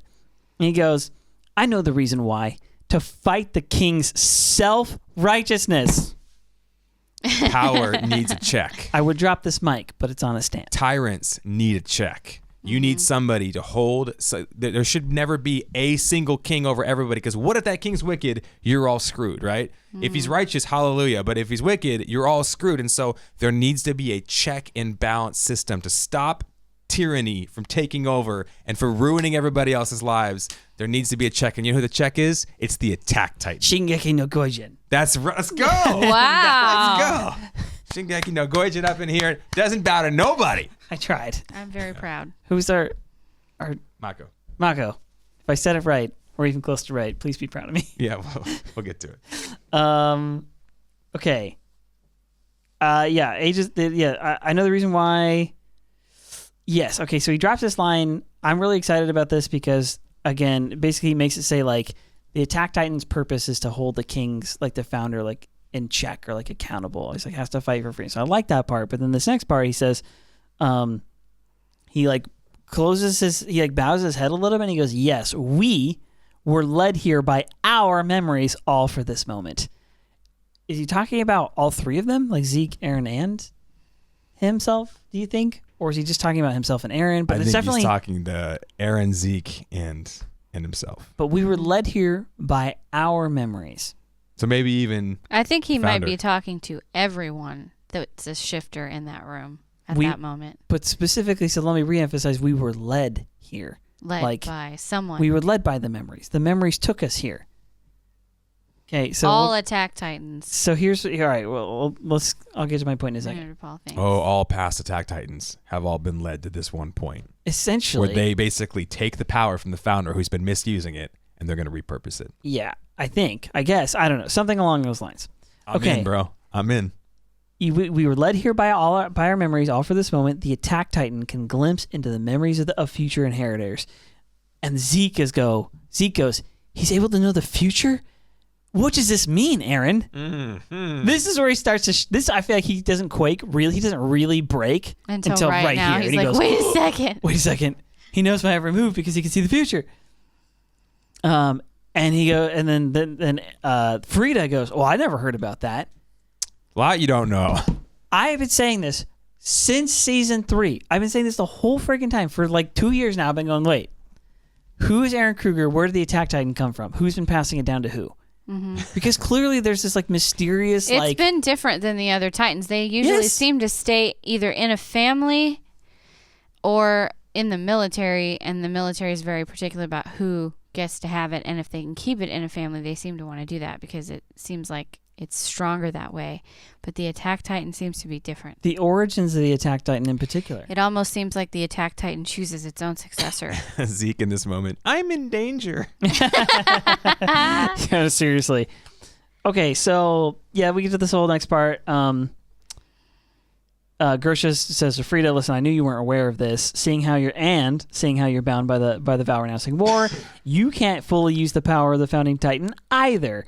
And this is where he says, this is where I eat the founder and kill the royal family and end the royal bloodline. He says it because he's seen this already. A glimpse of it. He already knows this. He's like, it's about to happen. And he says the future is already decided, which, yeah, free will, ?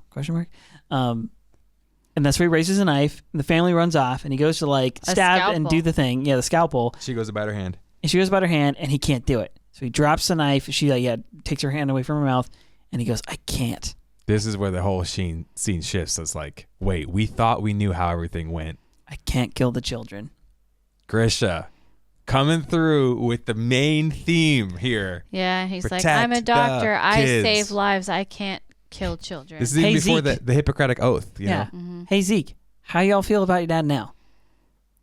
How do you feel? Really cares about kids. And he goes, it's impossible because Grisha is supposed to slaughter the family here and take the founding titan. The past can't change. Right? Zeke is like, he couldn't. This isn't possible. This isn't how it happened. Like the past can't change. So he actually kind of confirms our the graph, the panel thing that we were saying, which is that the past can't actually change. Okay, but also he doesn't assume that Grisha's going to hug him 5 minutes later. He doesn't. So maybe there's a lot he doesn't know. There's a lot he doesn't. Oh, that's clear. He doesn't. He also doesn't assume that Eren is now going to Jedi mind trick his dad to do the worst thing ever. So Rod Rice like, kill that man. Like the founder is unmatched. Like don't let him leave alive. And one of the family members are all cheering Frida on. Like, yeah, do it for our sake. And they say our paradise will be destroyed. And it struck me right then. I'm like, oh, they call it paradise for you, the royals. Yeah, it's not paradise for anybody else. It's not paradise, a prison for everyone else. It's a paradise for you. Anyway, so she goes to bite herself, and then Eren... She seems conflicted, too. Like, she doesn't want to fight Grisha. She's, like, waiting to see if he'll actually do it before she's going to bite her hand. Yeah, which tells us something about Frida, perhaps. Mm-hmm. She's fighting, too. This is where Eren drops the line, like, what are you doing? Like, stand up, Dad. Did you forget what you came here to do? Do you remember your sister being eaten by the dogs? Do you remember your comrades being killed? Kruger, Dina, avenge them. Eren sends the memories to Grisha in this moment of Grisha's own past, Grisha's own childhood, Grisha's own trauma, and the whole episode turns on its head and we go, wait a second, Zeke, I don't hate Grisha because he brainwashed Eren. I hate Eren because he brainwashed Grisha. Well, I don't even know if brainwashing, but he's just showing him the future. That's what he did. Right. And he says, you keep moving forward even if you die, even after death. Aren't you the one who started this story? And that line kills him. Like, okay, but is he talking about just Grisha? Because the panels would, the flashbacks, it's Grisha's life or whatever. And he goes, you started the story by taking, what's her name? His sister out. Yeah. Outside the walls, right? He starts the story there, right? That's what the panels would indicate. However, is he speaking from the attack titan? Mm-hmm. Did the attack titan start something years ago to defy the Ymir's will or whatever? Mm-hmm. And that's kind of what he's saying is like, Anti-Fae. remember what he says? Yeah. he goes, didn't we, what did he say to Grisha? He goes, what did you come here to do? Did you forget what you came here to do? What's the last line he says to him? It's in there. Sorry, I'm reading the comments. He goes, oh yeah, you keep moving forward even if you die, even after death. How does Grisha keep moving forward? Through the Attack Titan power, which Eren now possesses. Mm-hmm. Yeah. The Attack Titan continues moving forward, and that's what Eren possesses, and that's what he's embodying. And so, is he speaking to just Grisha? You started this, or is he talking to all of the Attack Titans throughout all of space and time, going, we keep moving forward. Oh, this is he's not what just we talking do. to Grisha. He's talking to the You Attack started Titan, this like, whole thing. family or whatever. Something. Okay, so Nate Even the Great, Kruger, like, I feel like he's talking to all of them. Nate the Great was making a good point. The Jedi mind trick thing may not necessarily be the case. He's showing his dad stuff, but he can't. It doesn't sound like he can't actually force him. Right, no. But he can show him all this stuff, and so he does ultimately decide to do it himself. And he kind of has these regrets afterwards, but that is what he decides. Yeah, I still think he was free to choose. Yeah, Eren gave him the same lines that Kruger told Grisha before he gave him the Attack Titan. That's true. They're very, very similar. Avenger comrades. Basically, fight like for freedom and avenge your comrades, because it had just happened. Remember, Dina and his friends had just been killed right then, and so yeah, he goes. The name of the power that we possess is called the Attack Titan. It's always fought for freedom. Yeah. Okay, so this is where we get this quick clip, and we didn't catch it on the first watch through. It was only the second time we got this. They get a quick cut of Eren kissing Historia's hand. Yeah. At the very least, okay, minimum here, minimum. The reason this scene, okay, no, I have to go. I have to go off on this right now. Okay, Eren, up to that point before kissing Historia, the best he had was Dina as Titan form, and he was able to kind of command the Titans, and he had some sort of founder power for just like a brief second there. Okay. When he kisses Historia's hand, it actually says it in season 3 or 2, or it's in season 3, I think, when that happens. And he's like, oh, I can't. Aaron's different after that. He changes. No There's question. Like that lightning zap moment, and his eyes get big, and he has his hair gets long, massive his epiphany. demeanor's different. Yeah. Yes. And he's different from then on. What we saw at that time was Eren was bits and pieces of this scene. Was bits and pieces of the scene where Grisha goes to take the founder. They didn't show us everything. They didn't show us the whole hand. And Eren's like, okay, well, I can't touch Historia anymore, and she can't be a part of this. Here's the thing. Eren, at that time, several years ago now, like 4 years ago or something like that, Eren then saw Grisha's memories, right? He saw into the past. Mm-hmm. And in seeing into the past, seeing Grisha's memory, he saw Grisha remembering future Eren, who's the one who talked past Grisha into killing the royal family. Crazy. To me, also, I think it's interesting if, like, the king or whatever can send his will through the paths, then why can't Eren send his will to act through the paths to Grisha This is what Sherlock was just arguing. Get him. Oh, really? Yeah, he was just saying that the founder can send his will, and Eren possesses the power of the founder. So he could send his will. send his will to to sent act his will through to everybody, to Kruger, to Grisha, and Eren could be basically pulling the puppet strings the whole time. For the whole time, yeah. Whoa. Yeah. But how far into the future could he see? Okay, so that's the question. Yes. So the whole thing about the Attack Titan is it can see memories of the future inheritor. And so we were questioning, well, how can Eren see memories of his future self? That's not a future inheritor. That's just himself. Because maybe there are no other future inheritors exactly after Eren. He's the last one. He only sees his own future. Well, and no, that's I'm why saying, Grisha says... No, I'm not even saying I'm saying, because that kind of breaks the theory of the power. I'm saying that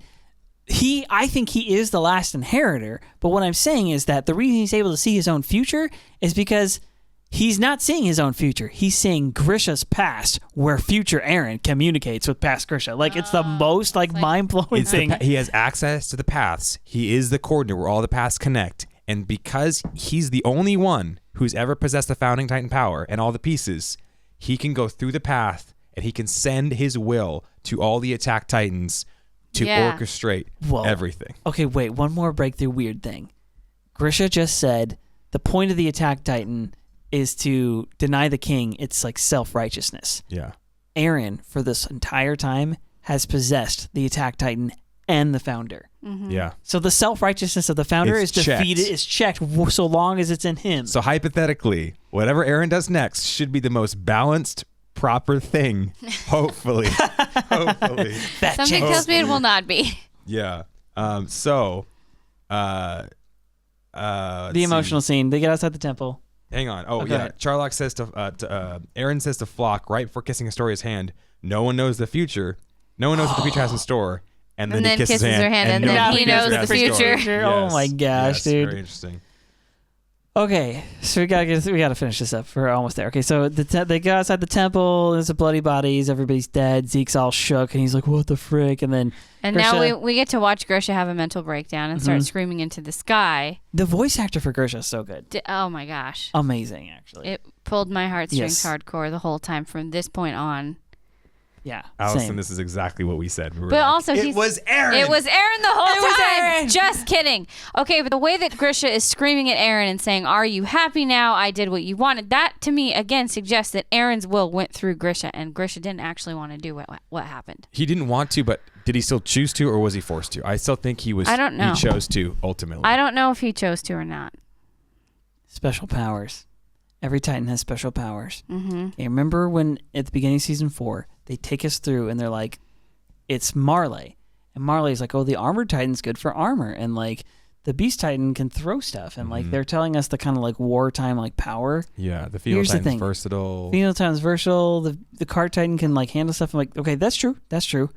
You really think the quote special power of the Cart Titan is that it can carry stuff? No. There's more to it than that. There's way more to it. I think so the special power of the Founding Titan has very little to do with its ability to transform. We thought the special power of the Founding Titan was to be able to control all of their passive Titans, but it's to actually be able to implement and change the biology and memories. And so the attack. So I think we've only discovered 2 then. So I think the special power of the Attack Titan is that it can see into the future.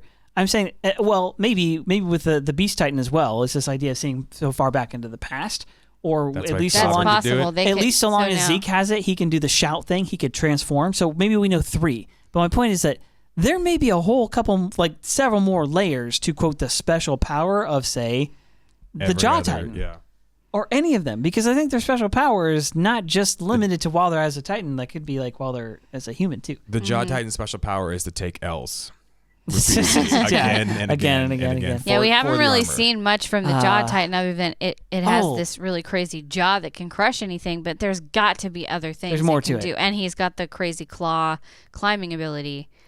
Yeah. But I mean, so far the Cart Titan can stay transformed longer than any other Titan without any ill effects. They can talk. I don't think fully. That they have cognitive. I don't think that has nothing to do with that. I just think there's more. The Cart Titan can talk, and it seems to be. I mean, I don't know if it's just her or maybe all Cart Titans are good strategy thinkers. Who knows? What do you think Reiner's like special? The Cart Titan is the spy Titan. It is. Reiner, the armor Titan has armor. Yeah, that's what I'm saying. Like, his special power is to create split personalities. He won't die. Yeah, that's he's the Energizer Bunny of all Titans. Okay, so Grisha gets out of his Titan and he goes, I killed them, even the little kids, with my hand. You can tell he's saying it with regret. And this, of all the things, is what really gets Zeke.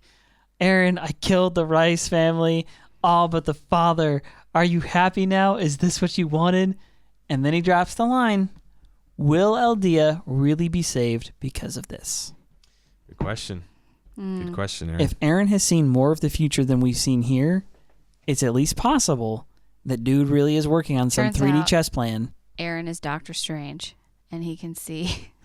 Well, so normally the holder of the Titan power, the tactile power, you can't just willingly, I don't think, see into other memories. They have to be. You have to receive them, right?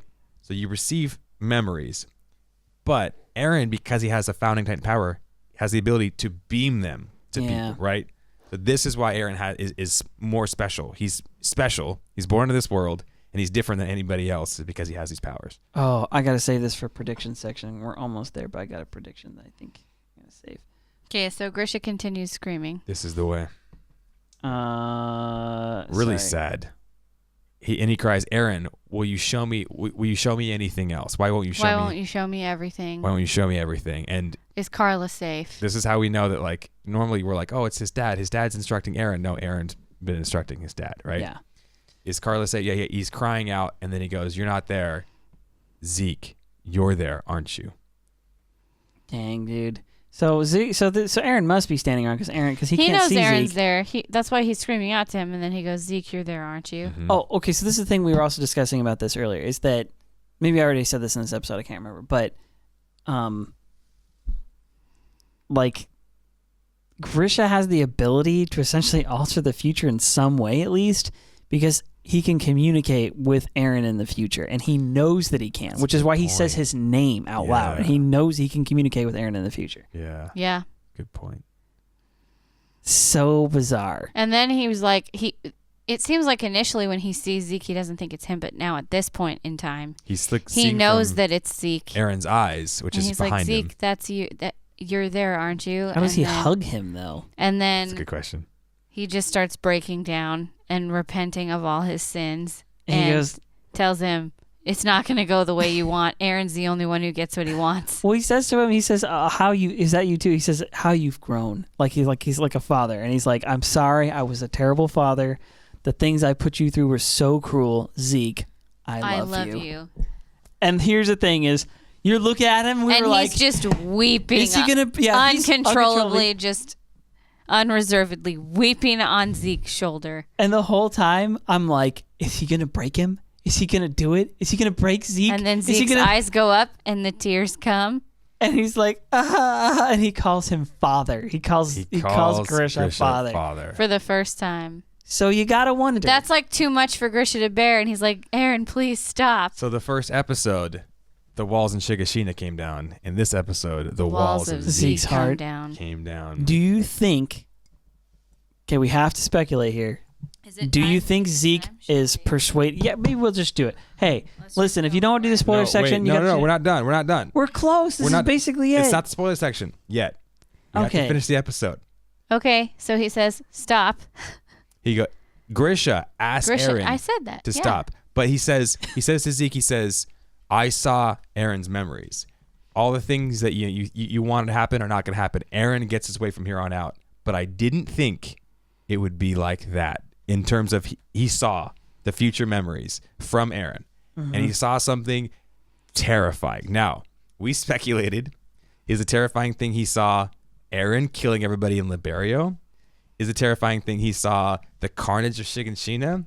Or is the terrifying thing he saw the rumbling that's about to come? Yeah. That Eren's about to unleash based on that. We're not sure, but Grisha asked Eren to stop. Yeah. He says, I saw Eren's memories of what comes next, but I never imagined it would be so terrible. That's the exact line. And then he says, things aren't going to go your way from here. Only Eren gets what he wants. Now, from now on, only Eren gets what he wants. Yeah, then they have their moment, their father-son moment, and they cry, and Eren, please stop. And then we see a really brief second of Eren in a scout uniform. He's angry. He's like... He's younger. He's young Eren. It looks like when he was going through basic training age to me. Sometime around that first year, it feels like. Mm-hmm. And he's pissed about something. And then Zeke and Eren, this is where they burst out. Their heads disconnect. We're back in the weird realm with Ymir and all that. They don't just disconnect. Eren throws blasts down. him. Even though his hands are chained. Yes. He shoots lightning out of his face. Yes. And he stands there. Flings him back. Like this. And he basically becomes Bane, right? Zeke's like, but I have the royal bloodline. And Eren's like, and this gives you power over me? And it's just like looking at him like, bro, I have all the cards. You had an Uno reverse. I have the whole deck. All right. If you don't want to hear the spoiler part, turn this crap off because we're about to freaking make some really crazy prediction idea things here, okay? Oh my gosh, there goes one of my hairs just flying through the air. Email us, beyondthebasementpodcast@gmail.com with your own theories, especially if you're anime only like us. Please don't spoil things. We don't have a mod for the emails. And we like all of you. Thank you for joining us on Twitch Sunday nights. Next week, 4 o'clock 4 p.m. here. Same Twitch place, same different Twitch time. Okay. Same Twitch channel. Okay, wait. So they're saying that Eren's angry face is after he kissed Historia's hand, the face he made. But it was in his scout uniform, and he wasn't in his scout uniform when he kissed Historia's hand, right? I think so. I'm pretty sure they were. They're in like official looking stuff. Yeah. It was in their dress blue version of scout uniforms, but he wasn't in uniform. And that's the angry face. Yes, and he does make that face after he kisses her because he looks. Remember, interesting. You remember in the episode he's like gripping her hand, and she's like, shocked. "Okay, bro." Like he's shocked, and then he's like, "Oh." But she's like, Eren, like, let go. Like, this is getting weird. That's the moment when he's like, yeah. They're in Discord. Awesome. We will check it out. All right. Okay, so many random things to get to. Okay, so the Eren and Historia thing. It's pretty obvious here that like Eren sees a bunch of the future when he kisses Historia.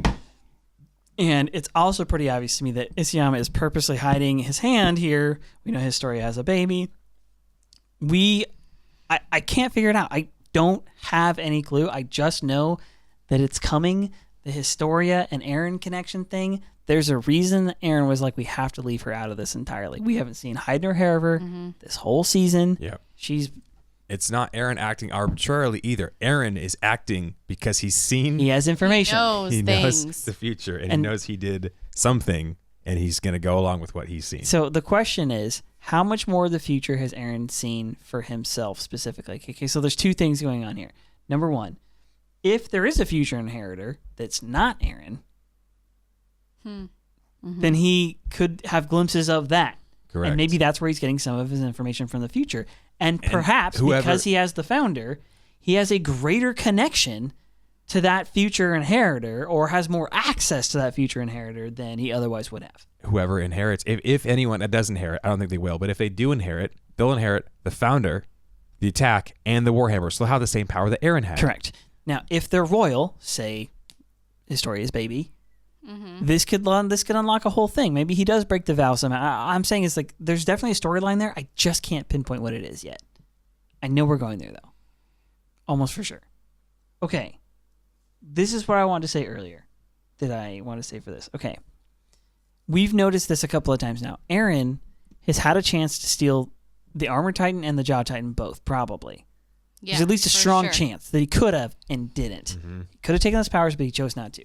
But the power he was after, and it does look like that was the point, was the Tiber family's Warhammer Titan. Okay, this is my prediction, is that Eren sees a good chunk, like Eren, when he kisses Historia's hand, he gets a good chunk of the future, but he gains enough information to know that he needs the memories that the Tiber family has been holding for all these years. Oh. Yeah. This is my prediction.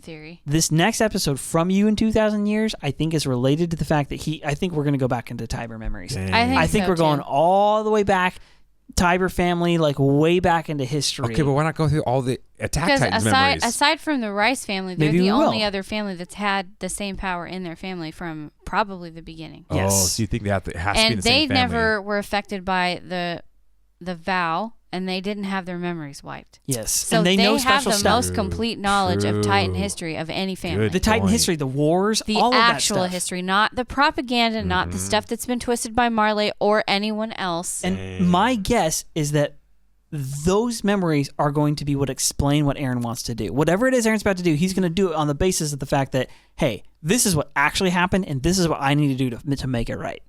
That's my guess. Dang. Yeah, I think you think we're seeing Ymir in this episode. This next one, they already showed it in the preview. They showed a little bit of her. Yeah, going 2,000 years, or going back to the founding Titan, back to the original. I sure hope back so. That far back, yeah. I think we're going back to at least the Titan Wars and that kind of a thing. I think we're gonna loving this season so far. I know it's so legit, so good.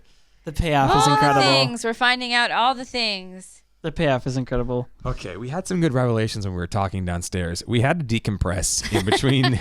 We watched the episode for reactions, then we went back to take some notes on it, and we had to just decompress. We had to just take a few deep breaths and meditate for a minute. That's interesting. Trayvon saying if the Warhammer crystal is similar to Annie's crystal, he could probably break it and take her Titan too. Yeah, I've been wondering how she comes out. Could he maybe just break her out? Yes, maybe. Yes. Sorry, I didn't mean to derail you there. No, okay. There's a couple things that I was trying to remember. There's a couple things we were talking about. Okay, so a big one was okay, so we got on this whole future memories trip. Mm-hmm. Yeah, we talked about Historia. And we're talking about Historia and all that jazz. And we were like, oh, well, that explains Eren and also Falco. And I was like, well, wait a second. I think we're actually off there. Because we were like, oh, maybe Falco inherits the Attack Titan because he has these memories. And the only other person we've seen that is Eren. Yes. Now, so we've talked about this multiple times. Eren in episode 1 has these, again, future memories. And he does not have a Titan at that point. Right. He doesn't. He just has these weird, like, prophetic, like, so he's singing. We're pretty sure he's singing into the future. In fact, we're confident. He also has memories of Grisha, too. Like, but they're future ones. So if you go back and watch it, everything he's singing is in the future. Okay. So we're like, oh, well, it's the Attack Titan thing. But the thing is the Attack Titan's power is only granted to the person who possesses the power. So in other words, at that time, there's no way he could have been seeing, quote, future memories. Only Grisha would have been doing that because Grisha, well, he does, in fact, see Eren's future memories. But Grisha's the one who possesses the power. Okay, same thing with Falco. Falco can't possibly be seeing the future or the past or any of that stuff like that through some Attack Titan thing because he doesn't actually possess the power. Yeah. But it did happen. We saw both of them. It did happen where they had this thing. In Eren's case, he sees into the future. But in Falco's case, we're pretty sure he sees into the past. Before he's even inherited a Titan, he's talking about somebody who, I had swords and I was going around like whoosh. I think he was having memories of Ymir. Yes, I think so too. This is a good theory. Go ahead. Who was once the Jaw Titan, and so that memory to me was different than what Eren had, because Eren had a future memory of his own, and Falco had someone else's memory of the past who's already dead before he became the Jaw Titan. So that was why we were like, he's going to be a Titan. And I didn't think Jaw Titan because we didn't really have enough evidence, but we were pretty sure it was going to be Jaw Titan or Armor Titan, something. And it's just interesting.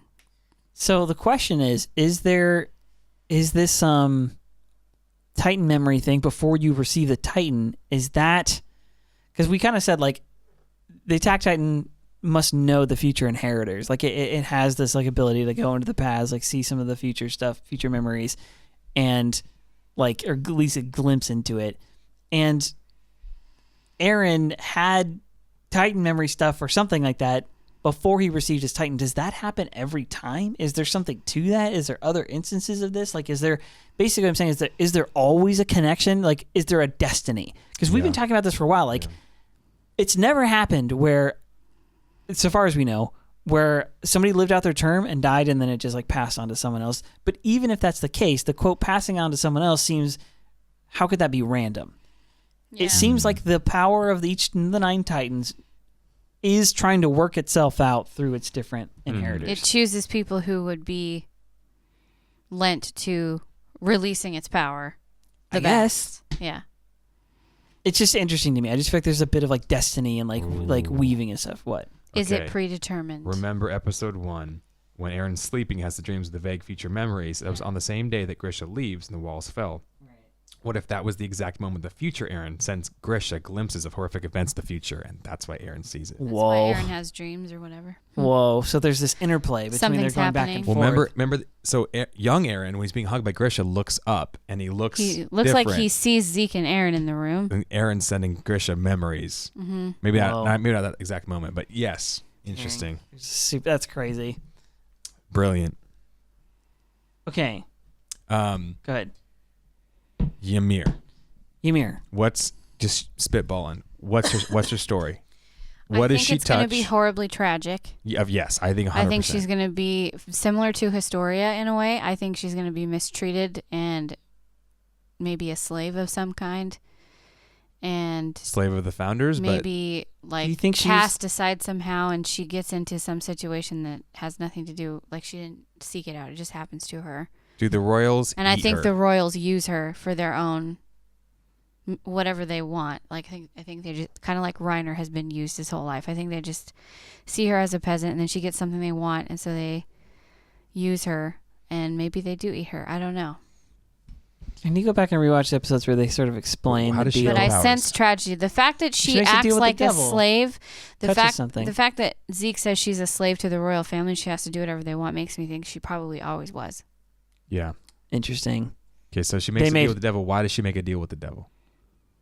Perhaps she wants to escape her because the slavery. royals made her do it. She's one a else slave. can make a deal with no, the I'm devil? saying she's a slave of the family, and they don't want to be bound to whatever they're going to be bound to, but they make her do it. Oh. And so Yeah. that's why she like obeys So them. the royals had the power or something like that, and they like make her have the power, but she was the original. Well, okay, so you know how Marley like takes subjects of Ymir, they take out the ends, and then they make them inherit the Titans. They make them kind of do what they want. And I just have the feeling maybe it's a similar situation where it's like you got this royal family who's just powerful, and it's like they discover like, oh, we can inherit this power if we make a deal with this demon. But we're gonna make the slave make a deal. We're gonna make the with slave devil. do it, and so she's our slave. She knows that even after she receives the power, she's gonna have to like do it. Interesting. Yeah. She's probably doing it to save someone she loves, or because I remember there was like a scene or something with an old woman and a little girl. And Well, yeah, that's what I want to go rewatch is like the one where they actually give us a few details about this, about how she like made a deal with the devil, and they show like scenes of like what looks like a royal family like eating someone. somebody. Yeah.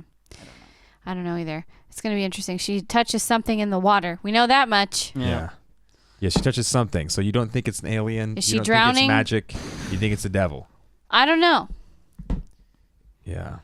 Well, It's no, I all think we there's some kind of verified- mystical It's mystical. I don't think it's element science. going on in this story because there's this whole alternate realm, and now there's time travel, and there's definitely some kind of mystical art going on in this story. Yeah, much more than it used to be. Okay, last thing I have here in my notes: does Zeke actually turn? Does he? I'll say this: does he specifically Darth Vader? change his mind about the sterilization? He's definitely changed his mind about Grisha. I don't know if he'll come So that change is certainly possible. Gabby changed her mind, but she's not Zeke. So I think he's realized that like he's not going to change Eren. He's actually diametrically opposed to Eren. Their theologies are completely, their ideologies are completely different, and one is nihilism, one is hope, one is the future, one is I think things can change. But what does Eren have to do to get that change? Is he going to do the rumbling? Is he going to kill everybody? Is he going to remake the world? We've asked this question all the time too. Does Eren become the ultimate Is villain? he Thanos? Yeah, This does whole he? time. And then it So turns out Zeke. does that make Zeke as the hero? Zeke Is Zeke actually the turn new- around and be the hero. he's Yeah, the That new, would hurt me. Helos? That's what Isayama does. That would be an amazing character arc. it would be That's insane. the case. But here's the deal: how can we say that Eren is going to become like the end boss when he knows the future? So he knows what his actions are going to do, and what's his desire always been to create freedom. Yeah. So if he does whatever he has to do to create freedom, even though it's terrible, does the end justify the means?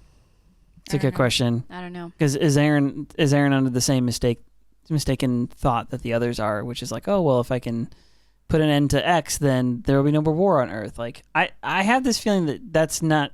I would hope that's not what he thinks because if you that's could put an end to delusional. people, there'll be no war To on all Earth. people, yeah, not just the Eldians, everybody, yeah, flatten the whole world. I don't know. He does say that to Annie. He's like, I'm going to destroy the whole world. Well, He does say that. And Annie's coming back. We know she's coming back around at some point. She's coming out of that crystal, and Yeah. So how's that? When does that happen? the fact that we're stuck in coordinate path world realm. do you think we're going to be stuck there for one more episode? Well, Yes. we know for sure at least one. Yeah. The whole thing? Oh, yeah. Yeah. Yes. Or I'm saying, maybe like, half of it? 3/4 of it? we just can't freaking know, like, the immediate, like, what's the immediate next thing? Once we get back to, like, real life. What the F is happening? Okay, I'm pretty so- sure Is Eren all dead? of this is happening right in that moment when Zeke catches Eren's head. I think so. They too. made it sound And like I that. think that when whatever is going on in this other realm ends, like that scene where Eren grows his whole hand back in 1 second, I think he's going to grow his whole body back. Wow. And then Oh. he's going to take control of everything. Okay, so you think Oh. Eren comes back to the Mhm. real world? I think so. I think there's still a chance he never comes back to the real world, but does everything he needs to in the paths and keeps moving beyond his death. However, it would make much more sense from a viewer perspective to have your main character be still in the story until the end of this very last episode. He's already died one time and come back to life, and I don't know. I just think Okay, so the rumbling is inside Eren. He's angry. He's been rumbling. When does he officially? You said you think it happens right then. Well, I'm when just saying, like, the shift in Eren took place in that moment. He's diametrically opposed to the founder's ideology. When he hears it, he gets triggered. And he gets so mad. And he goes, people are dying because of what you did. I'm going to... And the rumbling is, like, happening. Like, that switch is flipped. Mm-hmm. He's going to do it. But when? Did it happen to that moment and then as soon as they come out of this paths thing, it's just done? happens, yeah. Or is he still got to like give the command officially? That probably has to happen because it's way more epic if he goes rumbling. Yeah. And the music. He's going to scream at some point. Yeah. Beware. Yeah. Yeah. Exactly. It's coming. The song says so. Therefore, it must be. Yeah. The intro has all the giant titans doing it. Okay, but the outro gives me hope. You guys, I'm telling you, like the season 4, part 2, season 5, the season 5 opening and ending, the credits and stuff, those have me more optimistic about the ending of the show than all of season 4 part 1 did, and even most of the end of season 3. I really hope that Eren actually does come back into the real world because he needs to fix things with Mikasa, and he can't do that if he's a decapitated head. Can he go into the past because she's technically Eldian? I don't think so. I think he needs to not be dead. I think he needs to grow his. What if he shows up in her mind and he goes, Mikasa, like, I'm a blue glowy, but I need to tell you that I love you. I always love you. No, it's not good enough. He needs to put the dang scarf back on her neck again. He promised he would always do it. Yeah. I will not be satisfied. Okay, can Eren do something for Levi? Can he rebuild his body? I don't know. That'd be rad because Levi is toast. That would make the most amount of sense. I don't know. That would be great. He's an Ackerman. We know the king, the founder, designed them. So almost for sure half Eldian. Yeah. Yeah.